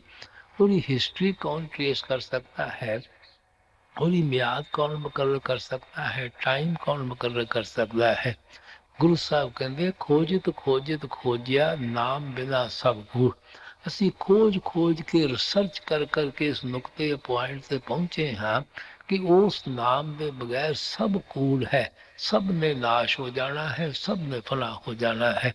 ਸੋ ਮਹਾਤਮਾ ਕੇਵਲ ਉਸ ਸ਼ਬਦ ਔਰ ਨਾਮ ਦੀ ਮਹਿਮਾ ਕਰਦੇ ਹਨ ਜਿਹੜਾ ਕਦੇ ਨਾਸ਼ ਨਹੀਂ ਹੁੰਦਾ, ਜਿਹੜਾ ਕਦੇ ਫਨਾ ਨਹੀਂ ਹੁੰਦਾ। ਉਹ ਨਾਮ ਕਿਤੇ ਬਾਹਰ ਨਹੀਂ, ਸਾਡੇ ਸਰੀਰ ਦੇ ਅੰਦਰ ਹੈ। ਗੁਰੂ ਸਾਹਿਬ ਨੇ ਕਿਹਾ ਸੀ, ਨੌ ਦਰ ਠਾਕੇ ਧਾਵਤ ਰਹਾਏ, 10ਵੇਂ ਨਿਜ ਕਰ ਵਾਸਾ ਪਾਏ। ਉੱਥੇ ਅਨਹਦ ਸ਼ਬਦ ਵਜੇ ਦਿਨ ਰਾਤੀ, ਗੁਰਮਤੀ ਸ਼ਬਦ ਸੁਣਾ ਬਣਿਆ। ਤੁਹਾਡਾ ਰੂਹਾਨੀ ਸਫ਼ਰ ਪੈਰਾਂ ਦੇ ਤਲਿਆਂ ਤੋਂ ਲੈ ਕੇ ਸਿਰ ਦੀ ਚੋਟੀ ਤੱਕ ਹੈ। ਇਸ ਸਫ਼ਰ ਦੀਆਂ ਦੋ ਮੰਜ਼ਿਲਾਂ ਹਨ, ਇੱਕ ਅੱਖਾਂ ਤੱਕ ਹੈ, ਇੱਕ ਅੱਖਾਂ ਤੋਂ ਉੱਪਰ ਹੈ। ਜਿਸਮ ਦੇ ਅੰਦਰ ਜਿਹੜੇ ਰੂਹ ਔਰ ਮਨ ਦੀ ਜਗ੍ਹਾ ਹੈ, ਜਿਸ ਨੂੰ ਗੁਰੂ ਸਾਹਿਬ ਕਦੇ ਘਰ-ਦਰ ਕਹਿ ਦਿੰਦੇ ਹਨ, ਕਦੇ ਮੁਕਤੀ ਦਾ ਦਰਵਾਜ਼ਾ ਕਹਿੰਦੇ ਹਨ, ਕਦੇ 10ਵਾਂ ਕਹਿੰਦੇ ਹਨ, ਉਹ ਸਾਡੇ ਹਰ ਇੱਕ ਦੇ ਅੱਖਾਂ ਪਿੱਛੇ ਹੈ। ਇੱਥੋਂ ਸਾਡਾ ਖਿਆਲ ਉਤਰ ਕੇ ਨਵਾਂ ਦਿਵਾਲਿਆਂ ਦੇ ਜ਼ਰੀਏ ਸਾਰੀ ਦੁਨੀਆ ਦੇ ਅੰਦਰ ਫੈਲ ਜਾਂਦਾ ਹੈ। ਗੁਰੂ ਸਾਹਿਬ ਕਹਿੰਦੇ, ਆਹ ਸਾਡੇ ਘਰ ਦਾ ਅੱਖਾਂ ਦੇ ਪਿੱਛੇ ਦਰਵਾਜ਼ਾ ਹੈ। ਇਸ ਦੀ ਨਿਸ਼ਾਨੀ ਕੀ ਹੈ? ਉੱਥੇ ਅਨਹਦ ਸ਼ਬਦ ਵਜੇ ਦਿਨ ਰਾਤੀ। ਉਸ ਨੁਕਤੇ ਔਰ ਪੁਆਇੰਟ ਤੇ ਘਰ ਦੇ ਦਰਵਾਜ਼ੇ ਦੇ ਉੱਤੇ ਅਨਹਦ ਸ਼ਬਦ ਤੁਨਕਾਰਾਂ ਦੇ ਰਿਹਾ ਹੈ। ਮਿੱਠੀ ਤੋਂ ਮਿੱਠੀ, ਸੁਰੀਲੀ ਤੋਂ ਸੁਰੀਲੀ ਆਵਾਜ਼ ਜਿਹੜੀ ਕਿ ਮਾਲਕ ਦੀ ਦਰਗਾਹ ਤੋਂ ਆ ਰਹੀ ਹੈ, ਹਰ ਇੱਕ ਦੇ ਅੰਦਰ ਤੁਨਕਾਰਾਂ ਦਿੰਦੀ ਹੈ। ਦਿਨ ਨੂੰ ਵੀ ਤੁਨਕਾਰਾਂ ਦਿੰਦੀ ਹੈ, ਰਾਤ ਨੂੰ ਵੀ ਤੁਨਕਾਰਾਂ ਦਿੰਦੀ ਹੈ, ਜਿੱਥੇ ਕਿਸੇ ਕੌਮ ਦਾ, ਮਜ਼ਹਬ ਜਾਂ ਮੁਲਕ ਦਾ ਕਦੇ ਸਵਾਲ ਹੀ ਪੈਦਾ ਨਹੀਂ ਹੋ ਸਕਦਾ। ਅਸੀਂ ਉਸ ਆਵਾਜ਼ ਨੂੰ ਆਪਣੇ ਅੰਦਰੋਂ ਸੁਣਨਾ ਹੈ, ਉਸ ਸ਼ਬਦ ਦੇ ਪ੍ਰਕਾਸ਼ ਨੂੰ ਆਪਣੇ ਅੰਦਰੋਂ ਦੇਖਣਾ ਹੈ, ਜਿਸ ਦੇ ਜ਼ਰੀਏ ਅਸੀਂ ਆਪਣੇ ਅੰਦਰੋਂ ਰੂਹਾਨੀ ਸਫ਼ਰ ਤੈਅ ਕਰ ਸਕਦੇ ਹਾਂ। ਉਸ ਸ਼ਬਦ ਦੀ ਲਜ਼ਤ ਇਤਨੀ ਮਿੱਠੀ ਔਰ ਸੁੱਚੀ ਹੈ, ਉਸ ਲਜ਼ਤ ਨੂੰ ਪਾ ਕੇ ਆਪਣੇ ਆਪ ਹੀ ਸਾਡਾ ਮਨ ਨਿਰਮਲ, ਪਿਓਰ ਔਰ ਪਵਿੱਤਰ ਹੋ ਜਾਂਦਾ ਹੈ, ਦੁਨੀਆ ਦਾ ਮੋਹ ਔਰ ਪਿਆਰ ਛੱਡ ਦਿੰਦਾ ਹੈ। ਇਸੇ ਵਾਸਤੇ ਗੁਰੂ ਨਾਨਕ ਸਾਹਿਬ ਕਹਿੰਦੇ, ਸ਼ਬਦ ਬਿਨਾ ਸਾਰਾ ਜਗਨ, ਸਵਾਮੀ ਜੀ ਕਹਿੰਦੇ, ਸ਼ਬਦ ਬਿਨਾ ਸਾਰਾ ਜਗਨ ਦਾ ਕਾਟੇ ਕੌਣ ਮੋਹ ਕਾ ਫੰਦਾ। ਕਿਉਂਕਿ ਅਸੀਂ ਲੋਕ ਸ਼ਬਦ ਦੀ ਕਮਾਈ ਨਹੀਂ ਕਰਦੇ, ਇਸ ਵਾਸਤੇ ਅਗਿਆਨਤਾ ਦੇ ਅੰਧੇਰੇ ਅੰਦਰ ਫਸ ਕੇ ਅੰਧੇ ਹੋਏ ਬੈਠੇ ਹਾਂ। ਇਹ ਜਿਹੜਾ ਮਾਇਆ ਦੇ ਮੋਹ ਦਾ ਫੰਦਾ ਗੜ ਵਿੱਚ ਪਾਇਆ ਹੋਇਆ ਹੈ, ਇਹ ਜਦੋਂ ਵੀ ਉਤਰੇਗਾ ਉਹ ਸ਼ਬਦ ਦੀ ਕਮਾਈ ਕਰਕੇ ਉਤਰੇਗਾ, ਨਾਮ ਦੀ ਕਮਾਈ ਕਰਕੇ ਉਤਰੇਗਾ। ਸੋ ਇਸ ਵਾਸਤੇ ਮਹਾਤਮਾ ਕਹਿੰਦੇ ਹਨ ਕਿ ਜਿਤਨਾ ਚਿਰ ਤੁਸੀਂ ਸ਼ਬਦ ਔਰ ਨਾਮ ਦੀ ਲਜ਼ਤ ਹਾਸਲ ਨਹੀਂ ਕਰੋਗੇ, ਤੁਹਾਡਾ ਮਨ ਮਾਇਆ ਦਾ ਮੋਹ, ਮਾਇਆ ਦਾ ਪਿਆਰ ਕਦੇ ਛੱਡਣ ਨੂੰ ਤਿਆਰ ਨਹੀਂ ਹੁੰਦਾ। ਇਹ ਜਿਹੜੇ ਲਫ਼ਜ਼ ਹਨ, ਆਪੋ ਆਪਣੇ ਪਿਆਰ ਵਿੱਚ ਆ ਕੇ ਮਾਲਕ ਦੇ ਨਾਮ ਰੱਖੀ ਬੈਠੇ ਹਾਂ। ਅੱਲਾ, ਵਾਹਿਗੁਰੂ, ਹਰੀ ਓਮ, ਰਾਧਾ ਸਵਾਮੀ, ਪਰਮਾਤਮਾ, ਪਰਮੇਸ਼ਵਰ ਵਗੈਰਾ, ਇਹ ਸਭ ਆਪਣੇ ਲਿਖਣ ਵਿੱਚ ਆਉਂਦੇ ਹਨ, ਪੜ੍ਹਨ ਵਿੱਚ ਆਉਂਦੇ ਹਨ, ਬੋਲਣ ਵਿੱਚ ਆਉਂਦੇ ਹਨ। ਦੇਖ ਲਓ ਕਿਤਨੇ ਮੁਲਕ ਹਨ, ਇੱਕ ਇੱਕ ਮੁਲਕ ਦੀਆਂ ਕਿਤਨੀਆਂ ਕਿਤਨੀਆਂ ਜ਼ਬਾਨਾਂ ਹਨ, ਔਰ ਇੱਕ ਇੱਕ ਜ਼ਬਾਨ ਦੇ ਅੰਦਰ ਆਪਾਂ ਕਿਤਨੇ ਕਿਤਨੇ ਲਫ਼ਜ਼ਾਂ ਨਾਲ ਉਸ ਪਰਮਾਤਮਾ ਨੂੰ ਯਾਦ ਕਰਦੇ ਹਾਂ। ਇਹ ਸਾਡੇ ਮੀਨਸ ਹਨ, ਉਹ ਸਾਡਾ ਐਂਡ ਔਰ ਆਬਜੈਕਟ ਹੈ। ਅਸੀਂ ਲਫ਼ਜ਼ਾਂ ਨਾਲ ਪਿਆਰ ਪਾ ਕੇ ਕਦੇ ਕੌਮਾਂ ਮਸਬਾਂ ਮੁਲਕਾਂ ਦੇ ਝਗੜੇ ਨਹੀਂ ਖੜੇ ਕਰਨੇ, ਬਲਕਿ ਇਹਨਾਂ ਲਫ਼ਜ਼ਾਂ ਦੇ ਜ਼ਰੀਏ ਸੱਚੇ ਸ਼ਬਦ ਦੀ ਖੋਜ ਕਰਨੀ ਹੈ, ਸੱਚੇ ਨਾਮ ਦੀ ਖੋਜ ਕਰਨੀ ਹੈ। ਇਸ ਵਾਸਤੇ ਮਹਾਤਮਾ ਉਸ ਸ਼ਬਦ ਦੀ ਮਹਿਮਾ ਕਰਦੇ ਹਨ, ਉਸ ਨਾਮ ਦੀ ਮਹਿਮਾ ਕਰਦੇ ਹਨ। ਇਸੇ ਵਾਸਤੇ ਗੁਰੂ ਸਾਹਿਬ ਨੇ ਕਿਹਾ ਸੀ, ਅੱਖਾਂ ਬਾਝੋਂ ਵੇਖਣਾ ਬਿਨ ਕੰਨਾਂ ਸੁਣਨਾ, ਪੈਰਾਂ ਬਾਝੋਂ ਚੱਲਣਾ ਬਿਨ ਹੱਥਾਂ ਕਰਨਾ, ਜੀਭੇ ਬਾਝੋਂ ਬੋਲਣਾ ਇਉਂ ਜੀਵਤ ਭਰਨਾ, ਨਾਨਕ ਹੁਕਮ ਪਛਾਣ ਕੇ ਕਿਉਂ ਖਸਮੇ ਮਿਲਣਾ। ਤੁਸੀਂ ਉਸ ਹੁਕਮ ਕੇ ਸ਼ਬਦ ਜਾਂ ਨਾਮ ਨੂੰ ਪਕੜ ਕੇ ਆਪਣੇ ਖਸਮ ਕੇ ਪਰਮਾਤਮਾ ਨੂੰ ਮਿਲੋਗੇ, ਜਿਹਨੂੰ ਨਾ ਤਾਂ ਕਿਸੇ ਦੀਆਂ ਅੱਖਾਂ ਵੇਖਦੀਆਂ ਹਨ, ਨਾ ਕਿਸੇ ਦੀ ਜ਼ੁਬਾਨ ਬਿਆਨ ਕਰਦੀ ਹੈ, ਨਾ ਕਿਸੇ ਦੇ ਕੰਨ ਸੁਣਦੇ ਹਨ, ਨਾ ਹੱਥ ਲਿਖ ਸਕਦੇ ਹਨ, ਨਾ ਪੈਰ ਲੈ ਕੇ ਪਹੁੰਚ ਸਕਦੇ ਹਨ। ਜਿਸ ਚੀਜ਼ ਨੂੰ ਜੀਂਦੇ ਜੀ ਮਰ ਕੇ ਹਾਸਲ ਕਰਨਾ ਹੈ, ਜੀਵਤ ਮਰਨ ਤੋਂ ਮਤਲਬ ਮਹਾਤਮਾ ਦਾ ਨਵਾਂ ਦੁਆਰਿਆਂ ਚੋਂ ਖਿਆਲ ਸਮੇਟ ਕੇ ਅੱਖਾਂ ਪਿੱਛੇ ਲਿਆ ਕੇ ਆਪਾਂ ਹਾਸਲ ਕਰਨਾ ਹੈ। ਇਸ ਵਾਸਤੇ ਮਹਾਤਮਾ ਉਸ ਸ਼ਬਦ ਦੀ ਮਹਿਮਾ ਕਰਦੇ ਹਨ, ਉਸ ਨਾਮ ਦੀ ਮਹਿਮਾ ਕਰਦੇ ਹਨ। ਇਸੇ ਵਾਸਤੇ ਗੁਰੂ ਸਾਹਿਬ ਨੇ ਕਿਹਾ ਸੀ, ਸ਼ਬਦੇ ਸਾਧ ਜਾਣੇ ਤਾਂ ਆਪ ਪਛਾਣੇ। ਜਦੋਂ ਅਸੀਂ ਅੰਦਰੋਂ ਸ਼ਬਦ ਔਰ ਨਾਮ ਦੀ ਲੱਜ਼ਤ ਹਾਸਲ ਕਰ ਲਵਾਂਗੇ, ਫਿਰ ਹੀ ਅਸੀਂ ਆਪਣੇ ਆਪ ਨੂੰ ਪਹਿਚਾਨਣ ਦੇ ਕਾਬਿਲ ਬਣਦੇ ਹਾਂ। ਕਦੋਂ ਬਣਦੇ ਹਾਂ? ਜਦੋਂ ਮਨ ਔਰ ਮਾਇਆ ਦੇ ਦਾਇਰੇ ਤੋਂ ਪਾਰ ਹੋ ਜਾਂਦੇ ਹਾਂ, ਜਦੋਂ ਆਤਮਾ ਤੋਂ ਸਭ ਗੰਦੇ ਗੰਦੇ ਗਲਾਫ ਉਤਰ ਜਾਂਦੇ ਹਨ, ਜਦੋਂ ਰੂਹ ਔਰ ਮਨ ਦੀ ਗੱਠ ਖੁੱਲ ਜਾਂਦੀ ਹੈ। ਗੁਰੂ ਸਾਹਿਬ ਕਹਿੰਦੇ, ਜਿਨ ਅੰਤਰ ਸ਼ਬਦ ਆਪ ਪਛਾਣੇ, ਗਤ ਮੇ ਤਿਨ ਹੀ ਪਾਈ, ਇਹ ਮਨੁਆ ਸੁਨ ਸਵਾਦ ਲਗਾਏ, ਜੋਤੀ ਜੋਤ ਮਨਾਈ। ਅੰਦਰੋਂ ਸ਼ਬਦ ਨੂੰ ਪਕੜ ਕੇ ਅਸੀਂ ਆਪਣੇ ਆਪ ਨੂੰ ਪਹਿਚਾਨਦੇ ਹਾਂ, ਫਿਰ ਹੀ ਸਾਨੂੰ ਮਾਲਕ ਦੇ ਮਿਲਣ ਦੀ ਗਤੀ ਪ੍ਰਾਪਤ ਹੁੰਦੀ ਹੈ। ਇਹ ਜਿਹੜਾ ਮਨ ਹੈ, ਇਹ ਬ੍ਰਹਮ ਤਿਰਕੁਟੀ ਆਪਣੇ ਟਿਕਾਣੇ ਤੇ ਪਹੁੰਚ ਜਾਂਦਾ ਹੈ, ਆਤਮਾ ਇਸ ਦੇ ਪੰਜੇ ਤੋਂ ਆਜ਼ਾਦ ਹੋ ਜਾਂਦੀ ਹੈ, ਇਹ ਜੋਤੀ ਜਾ ਕੇ ਜੋਤ ਵਿੱਚ ਰਲ ਜਾਂਦੀ ਹੈ। ਇਸ ਵਾਸਤੇ ਗੁਰੂ ਸਾਹਿਬ ਕਹਿੰਦੇ, ਜਦੋਂ ਵੀ ਇਹ ਸ਼ਬਦ ਦੀ ਰੁਕਾਵਟ ਸਾਡੇ ਰਸਤੇ ਚੋਂ ਦੂਰ ਹੋਵੇਗੀ, ਇਹ ਕੇਵਲ ਉਸ ਸ਼ਬਦ ਦੀ ਕਮਾਈ ਕਰਕੇ ਹੋ ਸਕਦੀ ਹੈ, ਉਸ ਨਾਮ ਦੀ ਕਮਾਈ ਕਰਕੇ ਹੋ ਸਕਦੀ ਹੈ। ਹਰ ਹਰ ਨਾਮ ਅੰਮ੍ਰਿਤ ਰਸ ਮੀਠਾ, ਗੁਰਮਤਿ ਸਹਜੇ ਪੀਜੈ, ਕਾਸਟ ਮਹਿ ਜਿਉ ਹੈ ਬੈ ਸੰਤਰ, ਮਥ ਸੰਜਮ ਕਾਢ ਕਢੀਜੈ, ਰਾਮ ਨਾਮ ਹੈ ਜੋਤ ਸਬਾਈ, ਤਤ ਗੁਰਮਤ ਕਾਢ ਲਈਜੈ। ਪਿੱਛੇ ਆਪ ਇਸ਼ਾਰਾ ਕਰਕੇ ਆਏ ਸੀ, ਉਹ ਜਿਹੜਾ ਰਾਮ ਨਾਮ ਹੈ ਉਹ ਸੁਣਨ ਦਾ ਵਿਸ਼ਾ ਹੈ। ਹੁਣ ਆਪ ਸਮਝਾਉਂਦੇ ਹਨ, ਉਹ ਦੇਖਣ ਦਾ ਵੀ ਵਿਸ਼ਾ ਹੈ। ਕਿਆ ਉਸ ਦੇ ਅੰਦਰ ਧੁਨੀ ਵੀ ਹੈ, ਆਵਾਜ਼ ਵੀ ਹੈ, ਉਸ ਦੇ ਅੰਦਰ ਪ੍ਰਕਾਸ਼ ਵੀ ਹੈ। ਸਾਨੂੰ ਨਜ਼ਰ ਕਿਉਂ ਨਹੀਂ ਆਉਂਦਾ? ਬੜੀ ਸੁੰਦਰ ਮਿਸਾਲ ਦਿੰਦੇ ਹਨ ਕਿ ਦੇਖੋ, ਲੱਕੜੀ ਦੇ ਅੰਦਰ ਅਗਨੀ ਹੁੰਦੀ ਹੈ, ਨਾ ਅਸੀਂ ਸਾਨੂੰ ਨਜ਼ਰ ਆਉਂਦੀ ਹੈ, ਨਾ ਉਸ ਅਗਨੀ ਤੋਂ ਅਸੀਂ ਕੋਈ ਫਾਇਦਾ ਉਠਾ ਸਕਦੇ ਹਾਂ। ਜਦੋਂ ਜੁਗਤੀ ਦੇ ਜ਼ਰੀਏ ਲੱਕੜੀ ਤੇ ਲੱਕੜੀ ਪਸਾਵਾਂਗੇ, ਉਹਦੇ ਚੋਂ ਅਗਨੀ ਪੈਦਾ ਹੋ ਜਾਂਦੀ ਹੈ। ਉਹਨੂੰ ਦੇਖ ਵੀ ਸਕਦੇ ਹਾਂ, ਉਸ ਅਗਨੀ ਤੋਂ ਆਪਾਂ ਫਾਇਦਾ ਵੀ ਉਠਾ ਲੈਂਦੇ ਹਾਂ। ਇਸੇ ਤਰ੍ਹਾਂ ਗੁਰੂ ਸਾਹਿਬ ਕਹਿੰਦੇ, ਉਹ ਜਿਹੜੀ ਰਾਮ ਨਾਮ ਦੀ ਜੋਤ ਹੈ, ਉਹ ਸਭ ਦੇ ਅੰਦਰ ਜਗਦੀ ਹੈ। ਉੱਥੇ ਕੋਈ ਕੌਮ ਜਾਂ ਮਜ਼ਹਬ ਔਰ ਮੁਲਕ ਦਾ ਕਦੇ ਸਵਾਲ ਹੀ ਪੈਦਾ ਨਹੀਂ ਹੁੰਦਾ। ਜਦੋਂ ਗੁਰਮਤ ਕਾਢ ਲੀਜੇ, ਉਦੋਂ ਗੁਰਮੁਖਾਂ ਦੇ ਉਪਦੇਸ਼ ਉੱਤੇ ਚੱਲਾਂਗੇ, ਉਹਨਾਂ ਦੀ ਜੁਗਤੀ ਔਰ ਸਾਧਨ ਔਰ ਤਰੀਕੇ ਦੇ ਮੁਤਾਬਕ ਅੰਦਰ ਵੜ ਕੇ ਰਿਸਰਚ ਕਰਾਂਗੇ, ਤਾਂ ਜਾ ਕੇ ਅਸੀਂ ਉਸ ਰਾਮ ਨਾਮ ਜੋਤ ਦੇ ਦਰਸ਼ਨ ਕਰ ਸਕਦੇ ਹਾਂ। ਕਿਆ ਉਹ ਜਿਹੜਾ ਸ਼ਬਦ ਔਰ ਨਾਮ ਹੈ, ਉਹਦੇ ਅੰਦਰ ਨਾਦ ਹੀ ਨਹੀਂ ਹੈ, ਧੁਨੀ ਹੀ ਨਹੀਂ ਹੈ, ਉਹਦੇ ਅੰਦਰ ਜੋਤੀ ਵੀ ਹੈ, ਉਹਦੇ ਅੰਦਰ ਪ੍ਰਕਾਸ਼ ਵੀ ਹੈ। ਇਸੇ ਵਾਸਤੇ ਗੁਰੂ ਨਾਨਕ ਸਾਹਿਬ ਨੇ ਕਿਹਾ ਸੀ, ਅੰਤਰ ਜੋਤ ਨਿਰੰਤਰ ਬਾਣੀ, ਸੱਚੇ ਸਾਹਿਬ ਸੇ ਲਿਵ ਲਾਈ। ਹਰ ਇੱਕ ਦੇ ਅੱਖਾਂ ਪਿੱਛੇ ਜੋਤ ਜਗਦੀ ਹੈ, ਉਹਦੇ ਅੰਦਰੋਂ ਮਿੱਠੀ ਔਰ ਸੁਰੀਲੀ ਆਵਾਜ਼ ਉੱਠਣ ਲੱਗੀ ਹੋਈ ਹੈ। ਅਗਰ ਤੁਸੀਂ ਉਸ ਜੋਤ ਦੇ ਦਰਸ਼ਨ ਕਰੋ, ਉਸ ਸੁਰੀਲੀ ਆਵਾਜ਼ ਨੂੰ ਆਪਣੇ ਅੰਦਰੋਂ ਪਕੜੋ, ਤੁਹਾਡਾ ਦੁਨੀਆ ਚੋਂ ਮੋਹ ਨਿਕਲ ਜਾਵੇਗਾ, ਮਾਲਕ ਨਾਲ ਪਿਆਰ ਪੈਦਾ ਹੋ ਜਾਵੇਗਾ। ਫਿਰ ਗੁਰੂ ਸਾਹਿਬ ਕਹਿੰਦੇ ਬਿਨ ਸ਼ਬਦੇ ਅੰਤਰ ਹਨੇਰਾ, ਨਾ ਵਸਤ ਲਹੇ ਨਾ ਚੁੱਕੇ ਫੇਰਾ। ਉਸ ਸ਼ਬਦ ਦੀ ਕਮਾਈ ਕਰਨ ਤੋਂ ਬਗੈਰ ਨਾ ਤਾਂ ਤੁਹਾਡੇ ਅੰਦਰੋਂ ਕਦੇ ਅਗਿਆਨਤਾ ਦਾ ਅੰਧੇਰਾ ਦੂਰ ਹੋਇਆ ਹੈ, ਨਾ ਕਿਸੇ ਨੂੰ ਪਰਮਾਤਮਾ ਮਿਲਿਆ ਹੈ, ਨਾ ਕਿਸੇ ਦਾ ਦੇਹ ਦੀਆਂ ਬੰਧਨਾਂ ਤੋਂ ਛੁਟਕਾਰਾ ਹੋਇਆ ਹੈ। ਗੁਰੂ ਸਾਹਿਬ ਹੋਰ ਸੁੰਦਰ ਤਰੀਕੇ ਨਾਲ ਸਮਝਾਉਂਦੇ ਹਨ, ਗੁਰ ਗਿਆਨ ਅੰਜਨ ਸੱਚ ਨੇਤਰੀ ਪਾਇਆ, ਅੰਤਰ ਚਾਨਣ ਅਗਿਆਨ ਅੰਧੇਰ ਗਵਾਇਆ। ਜਿਸ ਵਕਤ ਗੁਰਮੁਖਾਂ ਦੇ ਉਪਦੇਸ਼ ਉੱਤੇ ਚੱਲ ਕੇ ਅਸੀਂ ਸੱਚ ਦਾ ਸੁਰਮਾ ਆਪਣੀਆਂ ਅੱਖਾਂ ਵਿੱਚ ਪਾਉਂਦੇ ਹਾਂ, ਸੱਚ ਦੇ ਸੁਰਮੇ ਤੋਂ ਮਤਲਬ ਕਿ ਅੱਖਾਂ ਪਿੱਛੇ ਖਿਆਲ ਇਕੱਠਾ ਕਰਕੇ ਸ਼ਬਦ ਦੇ ਨਾਲ ਆਪਣੀ ਆਪ ਮਨ ਨੂੰ ਜੋੜਦੇ ਹਾਂ, ਇਹ ਜਿਹੜਾ ਅਗਿਆਨਤਾ ਦਾ ਅੰਧੇਰਾ ਹੈ ਇਹ ਸਾਡੇ ਰਸਤੇ 'ਚੋਂ ਦੂਰ ਹੋ ਜਾਂਦਾ ਹੈ। ਸਾਨੂੰ ਆਪਣੇ ਅੰਦਰੋਂ ਨੂਰ ਔਰ ਪ੍ਰਕਾਸ਼ ਨਜ਼ਰ ਆਉਣਾ ਸ਼ੁਰੂ ਹੋ ਜਾਂਦਾ ਹੈ। ਔਰ ਉਸ ਦਾ ਕੀ ਫਾਇਦਾ ਹੋਵੇਗਾ? ਜੋਤੀ ਜੋਤ ਮਿਲੀ ਮਨ ਮਾਨਿਆ, ਹਰ ਦਰ ਸੋਭਾ ਪਾਵਣਿਆ। ਇਹ ਜਿਹੜਾ ਸਾਡਾ ਮਨ ਹੈ ਇਹ ਮੰਨ ਜਾਂਦਾ ਹੈ। ਹੁਣ ਸਾਡਾ ਮਨ ਬਾਹਰ ਮੁਖੀ ਹੋਇਆ ਬੈਠਾ ਹੈ, ਸਾਥੋਂ ਬਾਹਰ ਸਾਡੇ ਬੇਕਾਬੂ ਹੋ ਚੁੱਕਾ ਹੈ, ਨਵਾਂ ਦੁਆਰਿਆਂ ਦੇ ਜ਼ਰੀਏ ਰਚਨਾ ਦੇ ਅੰਦਰ ਫੈਲਿਆ ਹੋਇਆ ਹੈ।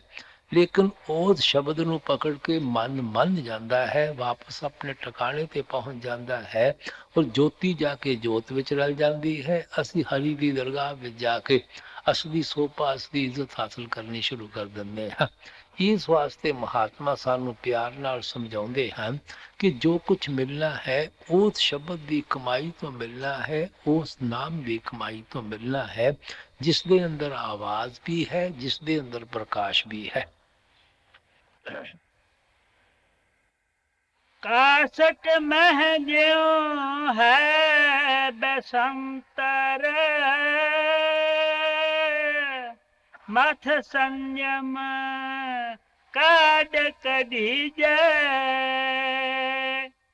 ਰਾਮ ਨਾਮ ਹੈ ਜੋਤ ਸਬਾਈ, ਤਤ ਗੁਰ ਮਤ ਕਾਢ ਲਈਜੈ। ਨੌ ਦਰਵਾਜੇ ਨਵੇਂ ਦਰ ਫੀਕੇ, रस अमृत दसवें कोई जय। ਪਿੱਛੇ ਆਪਨੇ ਕਿਹਾ ਸੀ ਤਤ ਗੁਰਮਤਿ ਕਾਢ ਲੀਜੀਏ। ਗੁਰਮੁਖਾਂ ਦੇ ਉਪਦੇਸ਼ ਉੱਤੇ ਚੱਲ ਕੇ ਤੁਸੀਂ ਉਸ ਪ੍ਰਕਾਸ਼ ਨੂੰ ਦੇਖ ਸਕੋਗੇ, ਜੋਤ ਨੂੰ ਦੇਖ ਸਕੋਗੇ। ਗੁਰਮੁਖਾਂ ਦਾ ਕੀ ਉਪਦੇਸ਼ ਹੈ ਫਿਰ ਸਮਝਾਉਂਦੇ ਹਨ। 9 ਦਰਵਾਜ਼ੇ ਨਵੇਂ ਦਰ ਫੀਕੇ। ਅੱਖਾਂ ਤੋਂ ਨੀਚੇ ਨੀਚੇ ਸਿਰਫ ਇੰਦਰੀਆਂ ਦੇ ਭੋਗ ਹਨ, ਵਿਸ਼ਿਆਂ ਵਕਾਰਾਂ ਸ਼ਰਾਬਾਂ ਕਬਾਬਾਂ ਦੀਆਂ ਰਸਤਾਂ ਹਨ। ਅਗਰ ਤੁਸੀਂ ਰਸ ਦੇ ਭਰੇ ਹੋਏ ਅੰਮ੍ਰਿਤ ਨੂੰ ਪੀਣਾ ਚਾਹੁੰਦੇ ਹੋ, ਉਹ 10ਵੀਂ ਤੁਹਾਡੇ ਅੱਖਾਂ ਦੇ ਪਿੱਛੇ ਬਰਸਣ ਲੱਗਾ ਹੋਇਆ ਹੈ। ਜਿਤਨਾ ਚਿਰ ਅਸੀਂ ਉਸ ਨੁਕਤੇ ਔਰ ਪੁਆਇੰਟ ਤੇ ਆਪਣੇ ਖਿਆਲ ਨੂੰ ਹੀ ਇਕੱਠਾ ਨਹੀਂ ਕਰਾਂਗੇ, ਜਿੱਥੇ ਦਾਤਾ ਦਾਤ ਦੇ ਰਿਹਾ ਹੈ, ਬਖਸ਼ਿਸ਼ ਕਰ ਰਿਹਾ ਹੈ, ਅੰਮ੍ਰਿਤ ਰੂਪੀ ਨਾਮ ਬਰਸ ਰਿਹਾ ਹੈ, ਤੁਸੀਂ ਸੋਚੋ ਆਪਾਂ ਅੰਮ੍ਰਿਤ ਕਿਸ ਤਰ੍ਹਾਂ ਪੀ ਸਕਾਂਗੇ। ਕਿਤਨੀ ਵੀ ਜ਼ਬਰਦਸਤ ਬਾਰਿਸ਼ ਕਿਉਂ ਨਾ ਹੁੰਦੀ ਹੋਵੇ, ਅਗਰ ਬਰਤਨ ਹੀ ਇੱਕ ਉਲਟਾ ਕੇ ਰੱਖ ਦੇਣਾ ਹੈ, ਉਸ ਬਰਤਨ ਦੇ ਅੰਦਰ ਪਾਣੀ ਦਾ ਕਤਰਾ ਨਹੀਂ ਜਾ ਸਕਦਾ। ਅਗਰ ਉਸ ਬਰਤਨ ਨੂੰ ਸਿੱਧਾ ਕਰਾਂਗੇ, ਪਹਿਲੀ ਨਹੀਂ ਦੂਸਰੀ ਤੀਸਰੀ ਬਾਰਿਸ਼ ਭਰ ਜਾਂਦਾ ਹੈ। ਜਿਸ ਮਨ ਨੇ ਅੱਖਾਂ ਪਿੱਛੇ ਆ ਕੇ ਸ਼ਬਦ ਨੂੰ ਪਕੜ ਕੇ ਨਿਰਮਲ ਪਿਓਰ ਔਰ ਪਵਿੱਤਰ ਹੋਣਾ ਹੈ, ਉਹ ਤਾਂ ਅੱਖਾਂ ਪਿੱਛੋਂ ਉਤਰ ਕੇ ਨਵਾਂ ਦੁਆਰਿਆਂ ਦੇ ਜ਼ਰੀਏ ਸਾਰੀ ਦੁਨੀਆ ਦੇ ਅੰਦਰ ਫੈਲਿਆ ਹੋਇਆ ਹੈ। ਉਹਨੂੰ ਪਹਿਲਾਂ ਸਿਮਰਨ ਔਰ ਧਿਆਨ ਦੇ ਜ਼ਰੀਏ ਅੱਖਾਂ ਪਿੱਛੇ ਇਕੱਠਾ ਕਰਨਾ ਪਵੇਗਾ, ਇਸ ਤੇ ਪਹਿਲਾਂ ਕਿ ਉਹ ਸ਼ਬਦ ਦੀ ਲੱਜ਼ਤ ਹਾਸਲ ਕਰ ਸਕੇ, ਨਾਮ ਦੀ ਲੱਜ਼ਤ ਹਾਸਲ ਕਰ ਸਕੇ। ਸੋ ਜਿਸ ਅੰਮ੍ਰਿਤ ਨੂੰ ਪੀ ਕੋਈ ਅਮਰ ਹੁੰਦਾ ਹੈ, ਉਹ ਅੰਮ੍ਰਿਤ ਕਦੇ ਕਿਸੇ ਨੂੰ ਅਜ ਤੱਕ ਬਾਹਰੋਂ ਨਹੀਂ ਮਿਲਿਆ। ਉਹ ਅੰਮ੍ਰਿਤ ਗੁਰੂ ਸਾਹਿਬ ਕਹਿੰਦੇ ਸਾਡੇ ਹਰ ਇੱਕ ਦੇ ਅੱਖਾਂ ਦੇ ਪਿੱਛੇ ਬਰਸਣ ਲੱਗਾ ਹੋਇਆ ਹੈ। 9 ਦਰਵਾਜੇ ਨਵੇਂ ਦਰ ਫੀਕੇ, ਰਸ ਅੰਮ੍ਰਿਤ ਦਸਵੇਂ ਕੋਈ ਜੈ। ਕਿਰਪਾ ਕਿਰਪਾ ਕਿਰਪਾ ਕਰ ਪਿਆਰੇ, ਗੁਰ ਸ਼ਬਦੀ ਹਰ ਰਸ ਪੀਜੈ। ਹੁਣ ਆਪ ਪਿੱਛੇ ਸਭ ਕੁਝ ਗੁਰਮਤ ਦੇ ਮੁਤਲਕ ਸਮਝਾ ਕੇ ਆਏ ਹਨ ਕਿ ਸਾਡੇ ਔਰ ਮਾਲਕ ਦੇ ਦਰਮਿਆਨ ਮਨ ਦੀ ਰੁਕਾਵਟ ਹੈ। ਇਹ ਮਨ ਦੀ ਰੁਕਾਵਟ ਨਾਮ ਦੀ ਕਮਾਈ ਕਰਕੇ ਦੂਰ ਹੋਣੀ ਹੈ ਔਰ ਨਾਮ ਦੀ ਕਮਾਈ ਕਰਨ ਦਾ ਤਰੀਕਾ ਗੁਰਮੁਖਾਂ ਤੋਂ ਪਤਾ ਲੱਗੇਗਾ। ਉਸ ਨਾਮ ਦੇ ਅੰਦਰ ਜੋਤੀ ਵੀ ਹੈ, ਉਸ ਨਾਮ ਦੇ ਅੰਦਰ ਧੁਨੀ ਵੀ ਹੈ। ਔਰ ਗੁਰਮਤਿ ਤੇ ਚੱਲ ਕੇ ਹੀ ਅਸੀਂ ਉਸ ਸ਼ਬਦ ਔਰ ਨਾਮ ਦੀ ਲੱਜ਼ਤ ਹਾਸਲ ਕਰ ਸਕਦੇ ਹਾਂ। ਹੁਣ ਮਨ ਵਿੱਚ ਖਿਆਲ ਆਉਂਦਾ ਹੈ, ਇਹ ਕਿਹੜੀ ਕੋਈ ਔਖੀ ਜਿਹੀ ਚੀਜ਼ ਹੈ, ਕਿਉਂ ਨਹੀਂ ਗੁਰਮੁਖਾਂ ਕੋਲ ਜਾ ਕੇ ਸਾਰੇ ਆਪਾਂ ਨਾਮ ਦੀ ਕਮਾਈ ਕਰਨੀ ਸ਼ੁਰੂ ਕਰ ਦਿੰਦੇ। ਲੇਕਿਨ ਗੁਰੂ ਨਾਨਕ ਸਾਹਿਬ ਕਹਿੰਦੇ ਇਹ ਚੀਜ਼ ਪਰਮਾਤਮਾ ਨੇ ਆਪਣੇ ਹੱਥ ਵਿੱਚ ਰੱਖੀ ਹੋਈ ਹੈ। ਜਿਤਨਾ ਚਿਰ ਉਸ ਮਾਲਕ ਦੀ ਸਾਡੇ ਤੇ ਦਇਆ ਮਿਹਰ ਕਿਰਪਾ ਨਹੀਂ ਹੁੰਦੀ, ਬਖਸ਼ਿਸ਼ ਨਹੀਂ ਹੁੰਦੀ, ਸਾਡਾ ਖਿਆਲ ਹੀ ਕਦੇ ਮਾਲਕ ਦੀ ਭਗਤੀ ਤਰਫ ਨਹੀਂ ਜਾ ਸਕਦਾ। ਇਸੇ ਵਾਸਤੇ ਗੁਰੂ ਸਾਹਿਬ ਨੇ ਕਿਹਾ ਸੀ, ਆਪਨ ਲੀਏ ਜੇ ਮਿਲੇ ਵਿਛੜ ਕਿਉ ਰੋਵਾ। ਐ ਪ੍ਰਮਾਤਮਾ ਜੀਵ ਦੇ ਹੀ ਇਖਤਿਆਰ ਹੋਵੇ ਕਿ ਤੈਨੂੰ ਆਪਣੇ ਆਪ ਹੀ ਮਿਲ ਸਕੇ। ਕਿਸ ਦਾ ਦਿਲ ਕਰਦਾ ਹੈ ਤੇਰੇ ਕੋਲੋਂ ਵਿਛੜ ਕੇ ਇਸ 84 ਦੇ ਦੁੱਖ ਔਰ ਮੁਸੀਬਤਾਂ ਸਹਿੰਦਾ ਫਿਰੇ। ਇਸੇ ਵਾਸਤੇ ਕਹਿੰਦੇ ਹਨ ਕਿ ਕਰ ਕਿਰਪਾ ਮੇਲੋ ਰਾਮ। ਐ ਪ੍ਰਮਾਤਮਾ ਅਸੀਂ ਕਿਰਤ ਕਰਨ ਕੇ ਵਿਛੜੇ, ਕਰ ਕਿਰਪਾ ਮੇਲੋ ਰਾਮ। ਅਸੀਂ ਆਪਣੇ ਕਰਮਾਂ ਕਰਕੇ ਤੇਰੇ ਕੋਲੋਂ ਵਿਛੜੇ ਫਿਰ ਰਹੇ ਹਾਂ, ਸਾਡੇ ਇਖਤਿਆਰ ਨਹੀਂ ਤੇਰੇ ਤੱਕ ਪਹੁੰਚ ਸਕੀਏ। ਤੂੰ ਸਾਡੇ ਤੇ ਦਇਆ ਕਰ, ਮਿਹਰ ਕਰ, ਬਖਸ਼ਿਸ਼ ਕਰ, ਆਪਣੇ ਨਾਲ ਮਿਲਾ ਲਾ। ਗੁਰੂ ਸਾਹਿਬ ਕਹਿੰਦੇ ਸਾਚਾ ਭਾਵੇ ਸਾ ਪੂਜਾ ਹੋਵੇ। ਉਸ ਪਰਮਾਤਮਾ ਨੂੰ ਭਾਵੇਗਾ, ਪਰਮਾਤਮਾ ਨੂੰ ਮਨਜ਼ੂਰ ਹੋਵੇਗਾ, ਫਿਰ ਤੁਸੀਂ ਪਰਮਾਤਮਾ ਦੀ ਭਗਤੀ ਕਰ ਸਕਦੇ ਹੋ। ਅੰਧੇ ਦੀ ਤਾਕਤ ਹੀ ਨਹੀਂ ਅੱਖਾਂ ਵਾਲੇ ਨੂੰ ਪਕੜ ਸਕੇ। ਜਿਤਨਾ ਚਿਰ ਅੱਖਾਂ ਵਾਲਾ ਅੰਧੇ ਨੂੰ ਨਜ਼ਦੀਕ ਨਹੀਂ ਬੁਲਾਉਂਦਾ, ਉਂਗਲੀ ਪਕੜ ਕੇ ਉਹਨੂੰ ਅੰਧੇਰੇ ਚੋਂ ਬਾਹਰ ਨਹੀਂ ਕੱਢਦਾ। ਅਸੀਂ ਤਾਂ ਇਸ ਮਾਇਆ ਦੇ ਜਾਲ ਵਿੱਚ ਫਸ ਕੇ ਬਿਲਕੁਲ ਅੰਧੇ ਬੋਲੇ ਹੋ ਚੁੱਕੇ ਹਾਂ।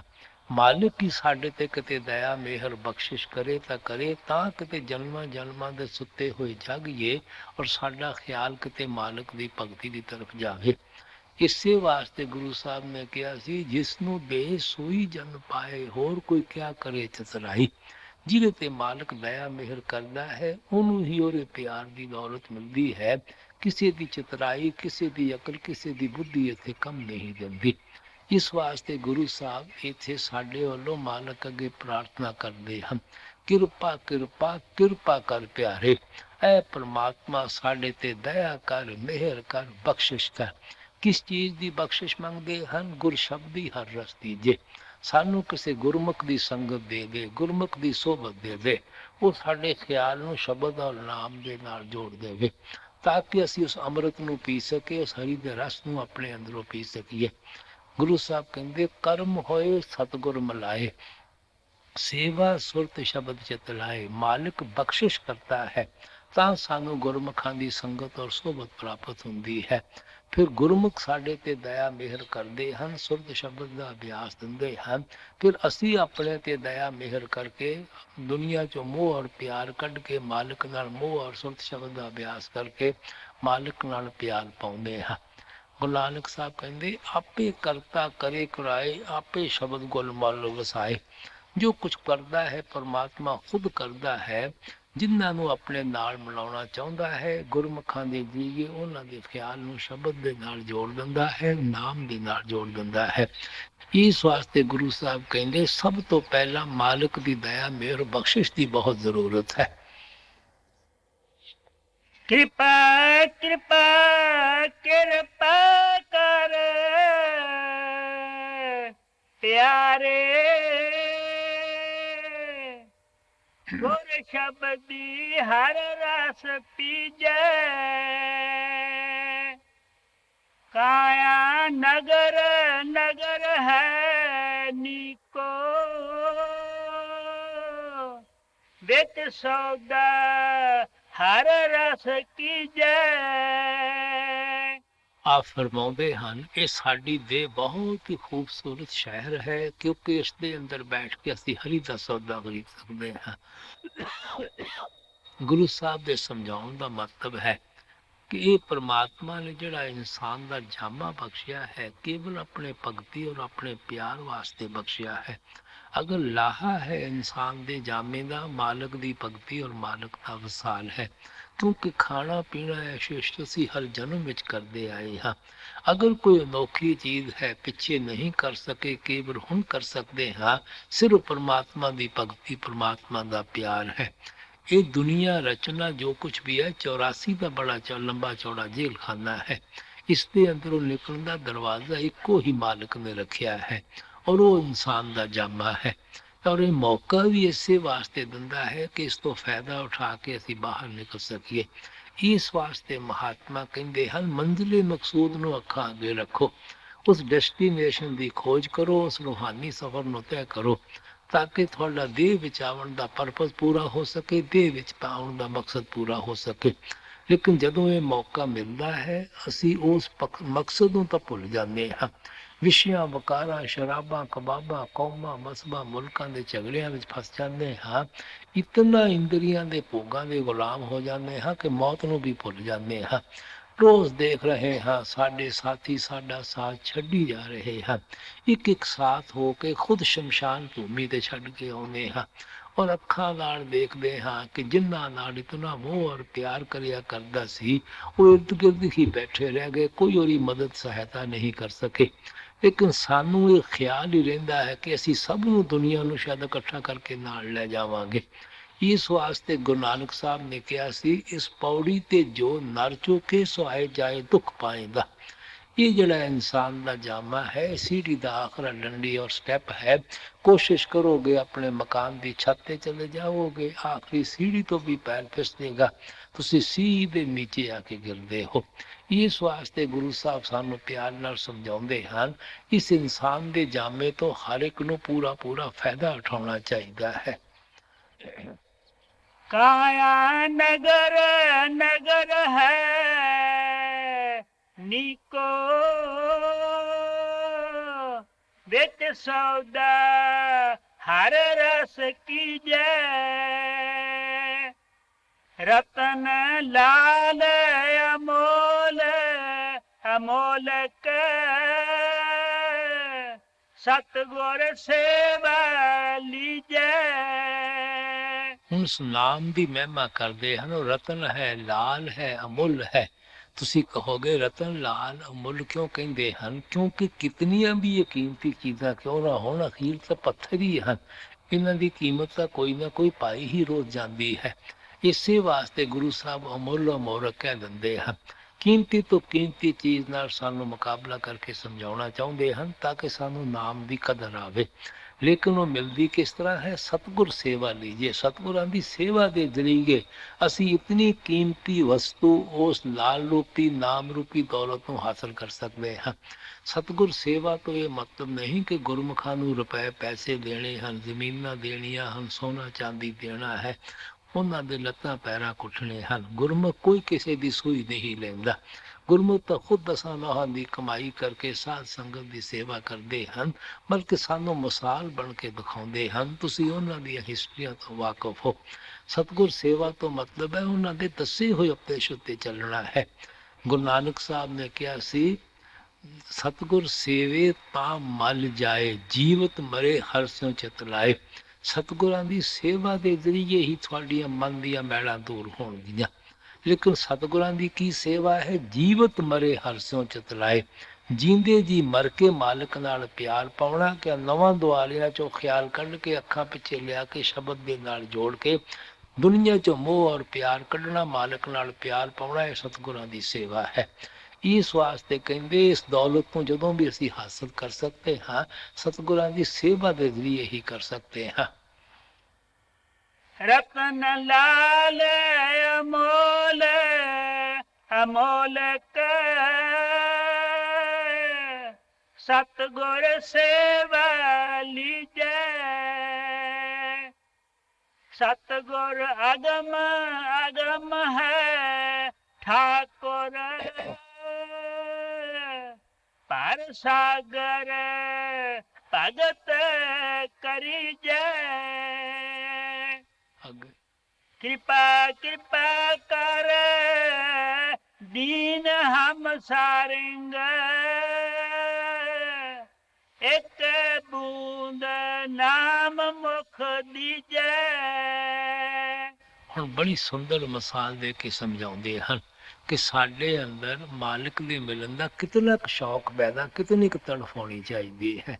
ਗੁਰੂ ਸਾਹਿਬ ਕਹਿੰਦੇ ਜਿਸ ਤਰ੍ਹਾਂ ਪਪੀਹਾ ਹਮੇਸ਼ਾ ਸਵਾਂਤੀ ਬੂੰਦ ਵਾਸਤੇ ਤੜਫਦਾ ਹੈ, ਜਿਤਨਾ ਚਿਰ ਉਹਨੂੰ ਬਾਰਿਸ਼ ਦਾ ਕਤਰਾ ਉਹਦੀ ਚੋਂਚ ਵਿੱਚ ਨਾ ਆਵੇ ਉਹ ਰੱਟ ਲਗਾਈ ਰੱਖਦਾ ਹੈ, ਕਦੇ ਚੁੱਪ ਨਹੀਂ ਹੁੰਦਾ, ਤੜਫਦਾ ਹੀ ਰਹਿੰਦਾ ਹੈ। ਔਰ ਦੂਸਰਾ, ਬੇਸ਼ੱਕ ਉਹ ਪਾਣੀ ਦੇ ਕਿਨਾਰੇ ਤੇ ਵੀ, ਲੇਕ ਦੇ ਕਿਨਾਰੇ ਤੇ ਵੀ ਬੈਠਾ ਹੋਵੇ, ਜਦੋਂ ਵੀ ਚੋਂਚ ਖੋਲੇਗਾ ਬਾਰਿਸ਼ ਦੇ ਪਾਣੀ ਵਾਸਤੇ ਖੋਲੇਗਾ, ਲੇਕ ਦਾ ਸਮੁੰਦਰ ਦਾ ਪਾਣੀ ਨਹੀਂ ਪੀਵੇਗਾ। ਇਸੇ ਤਰ੍ਹਾਂ ਜਿਸ ਤਰ੍ਹਾਂ ਪਪੀਹੇ ਦੇ ਅੰਦਰ ਇਤਨੀ ਤੜਫ ਹੈ, ਇਸੇ ਤਰ੍ਹਾਂ ਸਾਡੇ ਅੰਦਰ ਮਾਲਕ ਦੇ ਮਿਲਣ ਦੀ ਤੜਫ ਹੋਣੀ ਚਾਹੀਦੀ ਹੈ। ਔਰ ਇਸੇ ਤਰ੍ਹਾਂ ਅਸੀਂ ਮਾਲਕ ਦੀ ਭਗਤੀ ਮਾਲਕ ਦੇ ਮਿਲਣ ਵਾਸਤੇ ਕਰਨੀ ਹੈ। ਦੁਨੀਆ ਦੀਆਂ ਖਾਸ਼ਾਂ ਪੂਰੀਆਂ ਕਰਨ ਵਾਸਤੇ ਨਹੀਂ ਕਰਨੀ, ਦੁਨੀਆ ਦੀਆਂ ਤ੍ਰਿਸ਼ਨਾ ਪੂਰੀਆਂ ਕਰਨ ਵਾਸਤੇ ਨਹੀਂ ਕਰਨੀ। ਇਸੇ ਵਾਸਤੇ ਆਪਨੇ ਕਿਹਾ ਸੀ, ਤੁਧ ਬਿਨ ਹੋਰ ਕੁਛ ਮੰਗਣਾ ਸਿਰਫ ਦੁੱਖਾਂ ਕੇ ਦੁੱਖ। ਐ ਪ੍ਰਮਾਤਮਾ, ਤੇਰੇ ਕੋਲੋਂ ਅਗਰ ਹੋਰ ਦੁਨੀਆ ਦੀਆਂ ਚੀਜ਼ਾਂ ਮੰਗਦੇ ਹਾਂ, ਦੁੱਖਾਂ ਔਰ ਮੁਸੀਬਤਾਂ ਨੂੰ ਮੰਗਣ ਲੱਗੇ ਹੋਏ ਹਾਂ, ਕਿਉਂਕਿ ਸੁੱਖ ਤਾਂ ਤੇਰੀ ਗੋਦ ਵਿੱਚ ਜਾ ਕੇ ਪ੍ਰਾਪਤ ਹੋਣਾ ਹੈ। ਸਾਰੀ ਦੁਨੀਆ ਦਾ ਰਾਜ ਪਾਠ ਕਿਉਂ ਨਾ ਪਰਮਾਤਮਾ ਦੇ ਦੇਵੇ, ਮਨ ਵਿੱਚ ਕਦੇ ਸੁੱਖ ਔਰ ਸੰਤੋਖ ਨਹੀਂ ਆਵੇਗਾ। ਸੰਤੋਖ ਤਾਂ ਮਾਲਕ ਦੇ ਭਗਤੀ ਵਿੱਚ ਹੈ, ਮਾਲਕ ਦੇ ਪਿਆਰ ਔਰ ਮਾਲਕ ਦੇ ਵਸਾਲ ਵਿੱਚ ਹੈ। ਇਸ ਵਾਸਤੇ ਗੁਰੂ ਸਾਹਿਬ ਸਾਨੂੰ ਪਿਆਰ ਨਾਲ ਸਮਝਾਉਂਦੇ ਹਨ ਕਿ ਅਸੀਂ ਮਾਲਕ ਦੇ ਮਿਲਣ ਵਾਸਤੇ ਮਾਲਕ ਦੀ ਭਗਤੀ ਕਰਨੀ ਹੈ।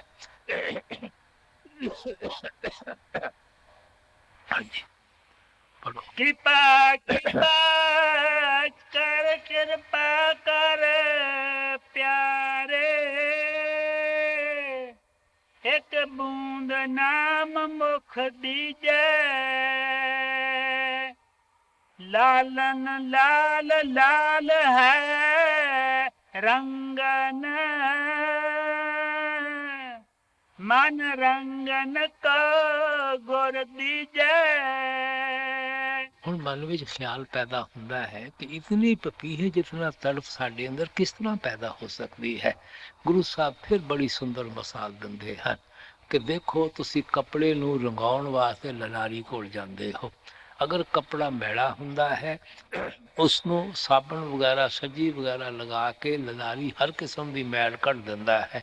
ਉਸ ਦੇ ਕੋਲ ਰੰਗ ਦਾ ਭਰਿਆ ਹੋਇਆ ਮਟਕਾ ਹੁੰਦਾ ਹੈ, ਜਿਸ ਦੇ ਅੰਦਰ ਕੱਪੜੇ ਨੂੰ ਡੁਬੋ ਦਿੰਦਾ ਹੈ, ਕੱਪੜੇ ਤੇ ਬੜਾ ਸੋਹਣਾ ਰੰਗ ਚੜ ਜਾਂਦਾ ਹੈ।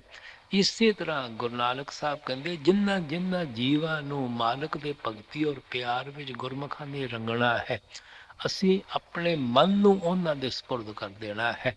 ਉਹਨਾਂ ਕੋਲ ਕਿਸ ਚੀਜ਼ ਦਾ ਰੰਗ ਦਾ ਮਟਕਾ ਹੈ? ਨਾਮ ਦਾ ਰੰਗ ਦਾ ਮਟਕਾ ਭਰਿਆ ਹੋਇਆ ਹੈ, ਅੰਮ੍ਰਿਤ ਦੇ ਰੰਗ ਦਾ ਮਟਕਾ ਭਰਿਆ ਹੋਇਆ ਹੈ। ਉਹਦੇ ਅੰਦਰ ਸਾਡੇ ਮਨ ਨੂੰ ਡੁਬੋ ਦਿੰਦੇ ਹਨ। ਸਭ ਤੋਂ ਪਹਿਲਾਂ ਉਹਨਾਂ ਨੂੰ ਆਪਣੀ ਸੰਗਤ ਵਿੱਚ ਲਿਆਉਂਦੇ ਹਨ, ਸੋਭਤ ਵਿੱਚ ਲਿਆਉਂਦੇ ਹਨ, ਸਤਸੰਗ ਵਿੱਚ ਲਿਆਉਂਦੇ ਹਨ। ਇਸੇ ਤਰ੍ਹਾਂ ਗੁਰੂ ਸਾਹਿਬ ਨੇ ਕਿਹਾ ਸੀ, ਜਿਨ ਕੇ ਬੰਧਨ ਕਾਟੇ ਸਤਿਗੁਰ ਤਿਨ ਸਾਧ ਸੰਗਤ ਲੈ ਬੁਲਾਈ। ਜਿਨ੍ਹਾਂ ਜਿਨ੍ਹਾਂ ਜੀਵਾਂ ਨੂੰ ਪਰਮਾਤਮਾ ਗੁਰਮੁਖਾਂ ਨੇ ਦੁਨੀਆ ਦੇ ਮੋਹ ਔਰ ਪਿਆਰ ਚੋਂ ਕੱਢ ਕੇ ਮਾਲਕ ਨਾਲ ਮਿਲਾਉਣਾ ਹੈ, ਸਭ ਤੋਂ ਪਹਿਲਾਂ ਆਪਣੇ ਸਤਸੰਗ ਵਿੱਚ ਲਿਆਉਂਦੇ ਹਨ, ਸੰਗਤ ਔਰ ਸੋਭਤ ਵਿੱਚ ਲਿਆਉਂਦੇ ਹਨ। ਕਿਉਂਕਿ ਸਾਡਾ ਮਨ ਸੰਗਤ ਔਰ ਸੋਭਤ ਦਾ ਬਹੁਤ ਜਲਦੀ ਅਸਰ ਲੈਂਦਾ ਹੈ। ਉੱਥੇ ਆ ਕੇ ਹੀ ਸਾਨੂੰ ਪਤਾ ਲੱਗਦਾ ਹੈ ਕਿ ਆਤਮਾ ਔਰ ਪਰਮਾਤਮਾ ਦਾ ਰਿਸ਼ਤਾ ਕੀ ਹੈ, ਕਿਸ ਤਰ੍ਹਾਂ ਅਸੀਂ ਮਾਲਕ ਕੋਲ ਵਿਛੜੇ ਫਿਰ ਰਹੇ ਹਾਂ, ਔਰ ਕਿਹੜੀ ਰੁਕਾਵਟ ਸਾਡੇ ਅੰਦਰ ਹੈ, ਕਿਸ ਤਰ੍ਹਾਂ ਉਸ ਰੁਕਾਵਟ ਨੂੰ ਦੂਸਰਾ ਕਰਨਾ ਹੈ, ਔਰ ਕਿਸ ਤਰ੍ਹਾਂ ਅਸੀਂ ਮਨ ਨੂੰ ਕਾਬੂ ਕਰਨ ਵਾਸਤੇ ਬਾਹਰ ਮੁਖੀ ਸਾਧਨਾ ਵਿੱਚ ਫਸ ਕੇ ਭਟਕਦੇ ਫਿਰਦੇ ਹਾਂ। ਕਦੇ ਸਮਾਧਾਂ ਦੀ ਪੂਜਾ ਕਰਦੇ ਹਾਂ, ਕਦੇ ਖੜਾਵਾਂ ਦੀ ਪੂਜਾ ਕਰਦੇ ਹਾਂ, ਕਦੇ ਬੁੱਤਾਂ ਦੀ ਪੂਜਾ ਕਰਦੇ ਹਾਂ, ਕਦੇ ਸਰੋਵਰਾਂ ਇਸ਼ਨਾਨ ਕਰਨ ਨੂੰ ਮੁਕਤੀ ਸਮਝਦੇ ਹਾਂ, ਕਦੇ ਪੜ੍ਹਨ ਪੜ੍ਹਾਉਣ ਨੂੰ ਮੁਕਤੀ ਸਮਝਦੇ ਹਾਂ। ਹਰ ਕਿਸਮ ਦੇ ਵਹਿਮਾਂ ਭਰਮਾਂ 'ਚੋਂ ਸਾਡਾ ਖਿਆਲ ਆ ਕੇ ਗੁਰਮੁਖਾਂ ਦੇ ਸਤਸੰਗ ਵਿੱਚ ਆ ਕੇ ਨਿਕਲਦਾ ਹੈ। ਉੱਥੇ ਆ ਕੇ ਹੀ ਸਾਡੇ ਅੰਦਰ ਸ਼ਬਦ ਔਰ ਨਾਮ ਦੀ ਕਮਾਈ ਕਰਨ ਦਾ ਸ਼ੌਕ ਔਰ ਪਿਆਰ ਪੈਦਾ ਹੁੰਦਾ ਹੈ, ਤਰੀਕਾ ਔਰ ਸਾਧਨ ਪਤਾ ਲੱਗਦਾ ਹੈ। ਫਿਰ ਗੁਰੂ ਸਾਹਿਬ ਕਹਿੰਦੇ, ਪੰਜ ਜਨਾ ਮਿਲ ਮੰਗਲ ਗਾਇਆ, ਹਰ ਨਾਨਕ ਭੇਦ ਨਾ ਪਾਈ। ਫਿਰ ਜਦੋਂ ਉਹਨਾਂ ਗੁਰਮੁਖਾਂ ਕੋਲ ਬੈਠ ਕੇ ਅਸੀਂ ਮੰਗਲ ਗਾਉਂਦੇ ਹਾਂ, ਸ਼ਬਦ ਔਰ ਨਾਮ ਦੀ ਕਮਾਈ ਕਰਦੇ ਹਾਂ, ਸਾਡੇ ਔਰ ਮਾਲਕ ਵਿੱਚ ਕੋਈ ਪਿੰਨ ਔਰ ਭੇਦ ਹੀ ਨਹੀਂ ਰਹਿੰਦਾ ਕਿ ਜੋ ਵੀ ਰਸਤੇ ਦੀਆਂ ਰੁਕਾਵਟਾਂ ਹੁੰਦੀਆਂ ਹਨ, ਉਹ ਸ਼ਬਦ ਔਰ ਨਾਮ ਦੀ ਕਮਾਈ ਕਰਨ ਨਾਲ ਰਸਤੇ 'ਚੋਂ ਦੂਰ ਹੋ ਜਾਂਦੀਆਂ ਹਨ। ਇਸ ਵਾਸਤੇ ਇੱਥੇ ਗੁਰੂ ਨਾਨਕ ਸਾਹਿਬ ਪਿਆਰ ਨਾਲ ਕਹਿੰਦੇ ਹਨ ਕਿ ਅਗਰ ਅਸੀਂ ਇਤਨਾ ਸੱਚਾ ਇਸ਼ਕ ਔਰ ਸੱਚਾ ਪਿਆਰ ਪੈਦਾ ਕਰਨਾ ਚਾਹੁੰਦੇ ਹਾਂ ਆਪਣੇ ਅੰਦਰ ਮਾਲਕ ਦੇ ਮਿਲਣ ਦਾ, ਅਸੀਂ ਆਪਣੇ ਮਨ ਨੂੰ ਗੁਰਮੁਖਾਂ ਦੇ ਹਵਾਲੇ ਕਰ ਦੇਣਾ ਹੈ। ਉਹਨਾਂ ਦੇ ਦੱਸੇ ਹੋਏ ਉਪਦੇਸ਼ ਉੱਤੇ ਚੱਲਣਾ ਹੈ, ਅਨਕੰਡੀਸ਼ਨਲੀ ਉਹਨਾਂ ਨੂੰ ਉਹਨਾਂ ਦੇ ਸਪੁਰਦ ਕਰ ਦੇਣਾ ਹੈ। ਲਾਲਨ ਲਾਲ ਲਾਲ ਹੈ ਰੰਗਨ, मन रंगन को गुर दीजे राम राम राम रंग राते रस रस गटक नित पीजे ਅੱਗੇ वसुधा सप्त दीप है सागर कढ़ कंचन काद तरी जय ਅੱਗੇ मेरे ठाकुर के जन इन्हु न बांछ है हर मांग है हर रस दीजे ਜਿਨ੍ਹਾਂ ਖੁਸ਼ਕਿਸਮਤ ਜੀਵਾਂ ਨੇ ਆਪਣੇ ਆਪ ਨੂੰ ਗੁਰਮੁਖਾਂ ਦੇ ਹਵਾਲੇ ਕਰ ਦਿੱਤਾ ਔਰ ਉਸ ਮਾਲਕ ਦੀ ਭਗਤੀ ਔਰ ਪਿਆਰ ਦੇ ਰੰਗ ਵਿੱਚ ਰੰਗੇ ਗਏ, ਨਾਮ ਦੇ ਰੰਗ ਵਿੱਚ ਰੰਗੇ ਗਏ, ਉਹਨਾਂ ਦੇ ਅੰਦਰ ਪਪੀਹੇ ਦੀ ਤਰ੍ਹਾਂ ਮਾਲਕ ਦੇ ਮਿਲਣ ਦੀ ਬਿਰਹ ਤੜਫ ਔਰ ਪਿਆਰ ਪੈਦਾ ਹੋ ਜਾਂਦਾ ਹੈ। ਤੁਸੀਂ ਉਹਨਾਂ ਅੱਗੇ ਗੁਰੂ ਸਾਹਿਬ ਕਹਿੰਦੇ ਸੱਤ ਸਮੁੰਦਰਾਂ ਸੱਤਾਂ ਵਲੈਤਾਂ ਦੀ ਸੋਨਾ ਚਾਂਦੀ ਕਿ ਸਭ ਦੁਨੀਆ ਦਾ ਹਾਰ ਰਾਜ ਪਾਠ ਵੀ ਤੁਸੀਂ ਉਹਨਾਂ ਦੇ ਅੱਗੇ ਪੇਸ਼ ਕਰੋ ਕਿ ਉਹਨਾਂ ਦਾ ਖਿਆਲ ਦੁਨੀਆ ਦੇ ਸ਼ਕਲਾਂ ਵੱਲ ਜਾਂਦਾ ਹੈ ਜਾਂ ਦੁਨੀਆ ਦੇ ਪਦਾਰਥਾਂ ਵੱਲ ਜਾਂਦਾ ਹੈ। ਆਪ ਕਹਿੰਦੇ ਜਿਹੜੇ ਮਾਲਕ ਦੇ ਆਸ਼ਿਕ ਔਰ ਪਿਆਰੇ ਹਨ ਉਹ ਤਾਂ ਮਾਲਕ ਦੇ ਕੋਲੋਂ ਮਾਲਕ ਹੀ ਮੰਗਦੇ ਹਨ, ਉਹ ਤਾਂ ਕੁਝ ਵੀ ਮਾਲਕ ਦੇ ਕੋਲੋਂ ਹੋਰ ਨਹੀਂ ਮੰਗਦੇ। ਉਹਨਾਂ ਨੂੰ ਤਾਂ ਜਦੋਂ ਵੀ ਤਸੱਲੀ ਹੋਣੀ ਹੈ, ਖੁਸ਼ੀ ਹੋਣੀ ਹੈ, ਮਾਲਕ ਨੂੰ ਮਿਲ ਕੇ ਹੀ ਹੋਣੀ ਹੈ। ਉਹਨਾਂ ਨੂੰ ਰਚਨਾ ਦੀ ਚੀਜ਼ਾਂ ਦੀ ਜ਼ਰੂਰਤ ਨਹੀਂ ਹੈ, ਰਚਨਾ ਕਰਨ ਵਾਲੇ ਦੀ ਜ਼ਰੂਰਤ ਹੈ। मेरे ठाकुर के जन इन्हु न बांछ है हर मांग है हर रस दीजे साकत नर प्राणी सद भूखे नित भूखन भूख करी जय ਅੱਗੇ तावत ताए ताम है प्रीत माया लख कोसन को बिथ दीजे ਹੁਣ ਪਿੱਛੇ ਆਪ ਗੁਰਮੁਖਾਂ ਦੀ ਮਹਿਮਾ ਕਰਕੇ ਆਏ ਹਨ ਕਿ ਉਹਨਾਂ ਦਾ ਮਨ ਮਾਲਕ ਦੇ ਭਗਤੀ ਔਰ ਮਾਲਕ ਦੇ ਪਿਆਰ ਵਿੱਚ ਰੰਗਿਆ ਹੋਇਆ ਹੈ। ਉਹ ਤਾਂ ਮਾਲਕ ਨੂੰ ਮਿਲ ਕੇ ਹੀ ਖੁਸ਼ ਹੋ ਸਕਦੇ ਹਨ, ਉਹਨਾਂ ਨੂੰ ਦੁਨੀਆ ਦੇ ਕਿਸੇ ਰਾਜ ਪਾਠ ਦੀ ਜ਼ਰੂਰਤ ਨਹੀਂ ਹੈ। ਹੁਣ ਆਪ ਮਨਮੁਖਾਂ ਦੀ ਅਵਸਥਾ ਬਿਆਨ ਕਰਦੇ ਹਨ। ਜੋ ਮਰਜ਼ੀ ਦੁਨੀਆ ਅੰਦਰ ਪਰਮਾਤਮਾ ਉਹਨਾਂ ਨੂੰ ਦੇ ਦੇਵੇ, ਕਿਤਨੀ ਧਨ ਦੌਲਤ ਦੇ ਦੇਵੇ, ਕਿਤਨੀ ਇੱਜ਼ਤ ਦੇ ਦੇਵੇ, ਜ਼ਿੰਦਗੀ ਦਾ ਅੱਛੇ ਤੋਂ ਅੱਛਾ ਸਾਥੀ ਵੀ ਦੇ ਦੇਵੇ, ਸਿਹਤ ਵੀ ਦੇ ਦੇਵੇ, ਕੋਈ ਦੁਨੀਆ ਦੀ ਕਮੀ ਮਾਲਕ ਨਾ ਰੱਖੇ, ਲੇਕਿਨ ਉਹਨਾਂ ਦੇ ਮਨ ਵਿੱਚ ਫਿਰ ਵੀ ਕਦੇ ਸਬਰ ਨਹੀਂ ਆਇਆ, ਸੰਤੋਖ ਨਹੀਂ ਆਇਆ। ਫਿਰ ਵੀ ਮਾਲਕ ਦੇ ਕੋਲੋਂ ਦੋ ਹੱਥ ਜੋੜ ਕੇ ਦੁਨੀਆ ਦੀਆਂ ਸ਼ਕਲਾਂ ਹੀ ਮੰਗਦੇ ਹਨ, ਦੁਨੀਆ ਦੇ ਪਦਾਰਥ ਹੀ ਮੰਗਦੇ ਹਨ। ਗੁਰੂ ਨਾਨਕ ਸਾਹਿਬ ਕਹਿੰਦੇ ਜਿਹੜੇ ਐਸੇ ਲੋਕ ਹਨ ਕਿ ਦੁਨੀਆ ਦੇ ਸ਼ਕਲਾਂ ਔਰ ਪਦਾਰਥਾਂ ਮਗਰ ਹੀ ਦਿਨ ਰਾਤ ਭਟਕਦੇ ਔਰ ਤੜਫਦੇ ਫਿਰਦੇ ਹਨ, ਕਿਆ ਤੁਹਾਨੂੰ ਐਸੇ ਪੁਰਸ਼ਾਂ ਦੀ ਕੋਈ ਸੰਗਤ ਔਰ ਸੋਹਬਤ ਕਰਨੀ ਚਾਹੀਦੀ ਹੈ? ਲੱਖ ਕੋਸਮ ਕੋ ਬਚ ਦੀਜੇ, ਤੁਹਾਨੂੰ ਕਮ ਅਜ਼ ਕਮ ਲੱਖ ਕੋ ਦੂਰ ਰਹਿਣਾ ਚਾਹੀਦਾ ਹੈ, ਕਿਉਂਕਿ ਭੁੱਲੇ ਭਟਕੇ ਵੀ ਮਨਮੁਖਾਂ ਦੀ ਸੰਗਤ ਨਹੀਂ ਕਰਨੀ, ਮਤੇ ਸਾਡੇ ਮਨ ਵਿੱਚ ਵੀ ਉਹਨਾਂ ਨੂੰ ਦੇਖ ਕੇ ਐਸੇ ਐਸੇ ਖਿਆਲ ਪੈਦਾ ਹੋ ਜਾ। ਗੁਰੂ ਸਾਹਿਬ ਨੇ ਕਿਹਾ ਸੀ ਤੰਤ ਸੂਤ ਕੁਛ ਨਿਕਸੇ ਨਾਹੀ ਸਾਕਤ ਸੰਗ ਨ ਕੀਜੇ। ਭਰਾਵਾ ਉਲਝੇ ਹੋਏ ਸੂਤ ਚੋਂ ਕਦੇ ਕੱਪੜਾ ਨਹੀਂ ਬੁਣਿਆ ਜਾ ਸਕਦਾ। ਇਸੇ ਤਰ੍ਹਾਂ ਮਨਮੁਖਾਂ ਦੀ ਸੰਗਤ ਵਿੱਚ ਰਹਿ ਕੇ ਕਦੇ ਖਿਆਲ ਮਾਲਕ ਦੀ ਭਗਤੀ ਤਰਫ ਨਹੀਂ ਜਾ ਸਕਦਾ। ਇਸ ਵਾਸਤੇ ਹੀ ਮਹਾਤਮਾ ਗੁਰਮੁਖਾਂ ਦੇ ਸਤਸੰਗ ਤੇ ਸੰਗਤ ਔਰ ਸੋਭਤ ਤੇ ਜ਼ੋਰ ਦਿੰਦੇ ਹਨ ਤਾਂ ਕਿ ਸਾਡੇ ਮਨ ਨੂੰ ਠੋਕਰ ਲੱਗਦੀ ਰਹੇ, ਸਾਨੂੰ ਕੋਈ ਥੋੜਾ ਬਹੁਤ ਦੁਨੀਆ ਦੇ ਵਿਸ਼ਿਆਂ ਵਕਾਰਾਂ ਚੋਂ ਕੱਢਦਾ ਰਹੇ, ਖਿਆਲ ਮਾਲਕ ਦੀ ਤਰਫ ਲਗਾਉਂਦਾ ਰਹੇ, ਤਾਂ ਜਾ ਕੇ ਥੋੜਾ ਬਹੁਤ ਮਨ ਮਾਲਕ ਦੀ ਭਗਤੀ ਤਰਫ ਲੱਗਦਾ ਹੈ। ਜ਼ਰਾ ਵੀ ਢਿੱਲਾ ਛੱਡ ਦਈਏ ਉਹਨਾਂ ਹੀ ਦੁਨੀਆ ਦੇ ਧੰਦਿਆਂ ਕੰਮਾਂ ਕਾਜਾਂ ਵਿਸ਼ਿਆਂ ਵਕਾਰਾਂ ਤਰਫ ਖਿੱਚ ਕੇ ਲੈ ਜਾਂਦਾ ਹੈ। तावत ताए ताम है प्रीत माया लख कोसन को बिथ दीजे हर हर हर हर हर जन उत्तम ਕਿਆ ਉਪਮਾ ਤੈਨ ਦੀਜੈ। ਅੱਗੇ ਰਾਮ ਨਾਮ ਤੁਲ ਔਰ ਨਾ ਉਪਮਾ। ਜਨ ਨਾਨਕ ਕਿਰਪਾ ਕਰੀਜੈ। ਗੁਰੂ ਸਾਹਿਬ ਕਹਿੰਦੇ ਉਹ ਪਰਮਾਤਮਾ ਪਿਓਰ ਹੈ, ਪਵਿੱਤਰ ਹੈ। ਮਾਲਕ ਦੇ ਆਸ਼ਿਕ ਭਗਤ ਔਰ ਪਿਆਰੇ ਉਹ ਵੀ ਪਿਓਰ ਔਰ ਪਵਿੱਤਰ ਹਨ। ਅਸੀਂ ਇਸ ਤੋਂ ਮਾਲਕ ਦੇ ਭਗਤਾਂ ਔਰ ਪਿਆਰਿਆਂ ਦੀ ਹੋਰ ਕੀ ਮਹਿਮਾ ਕਰ ਸਕਦੇ ਹਾਂ ਕਿ ਉਹ ਮਾਲਕ ਦੀ ਭਗਤੀ ਕਰਕੇ ਮਾਲਕ ਦਾ ਹੀ ਰੂਪ ਹੋ ਗਏ ਹਨ। ਉਹਨਾਂ ਦੇ ਅੰਦਰ ਔਰ ਪਰਮਾਤਮਾ ਦੇ ਅੰਦਰ ਕੋਈ ਵੀ ਭਿੰਨ ਔਰ ਭੇਦ ਨਹੀਂ ਹੁੰਦਾ। ਸਾਡੇ ਵੱਲੋਂ ਗੁਰੂ ਸਾਹਿਬ ਮਾਲਕ ਅੱਗੇ ਪ੍ਰਾਰਥਨਾ ਕਰਦੇ ਹਨ, ਐ ਪ੍ਰਮਾਤਮਾ ਸਾਨੂੰ ਵੀ ਐਸੇ ਗੁਰਮੁਖਾਂ ਦੀ ਸੰਗਤ ਬਖਸ਼, ਸੋਭਤ ਬਖਸ਼, ਤਾਂ ਕਿ ਉਹਨਾਂ ਦੀ ਸੰਗਤ ਔਰ ਸੋਭਤ ਵਿੱਚ ਜਾ ਕੇ ਸਾਡਾ ਵੀ ਖਿਆਲ ਮਾਲਕ ਦੀ ਭਗਤੀ ਤਰਫ ਜਾਵੇ, ਮਾਲਕ ਦੇ ਪਿਆਰ ਦੀ ਤਰਫ ਜਾਵੇ। ਸੋ ਗੁਰੂ ਨਾਨਕ ਸਾਹਿਬ ਨੇ ਛੋਟੇ ਜਿਹੇ ਸ਼ਬਦ ਦੇ ਅੰਦਰ ਗੁਰਮਤਿ ਦੇ ਮੁਤਲਕ ਬੜੀ ਅੱਛੀ ਤਰ੍ਹਾਂ ਖੋਲ ਕੇ ਸਮਝਾਇਆ ਹੈ। ਸਾਨੂੰ ਵੀ ਚਾਹੀਦਾ ਹੈ ਬਾਹਰ ਮੁਖੀ ਸਾਧਨਾ ਚੋਂ ਖਿਆਲ ਨੂੰ ਕੱਢ ਕੇ, ਕਰਮ ਕਾਂਡ ਚੋਂ ਖਿਆਲ ਨੂੰ ਕੱਢ ਕੇ ਆਪਣੇ ਖਿਆਲ ਨੂੰ ਸੱਚੇ ਸ਼ਬਦ ਔਰ ਸੱਚੇ ਨਾਮ ਦੇ ਨਾਲ ਅੰਦਰ ਜੋੜ ਕੇ ਰੱਖੀਏ। ਰਾਮ ਨਾਮ ਤੁਲ ਔਰ ਨਾ ਉਪਮਾ। ਜਨ ਨਾਨਕ ਕਿਰਪਾ ਕਰੀਜੈ।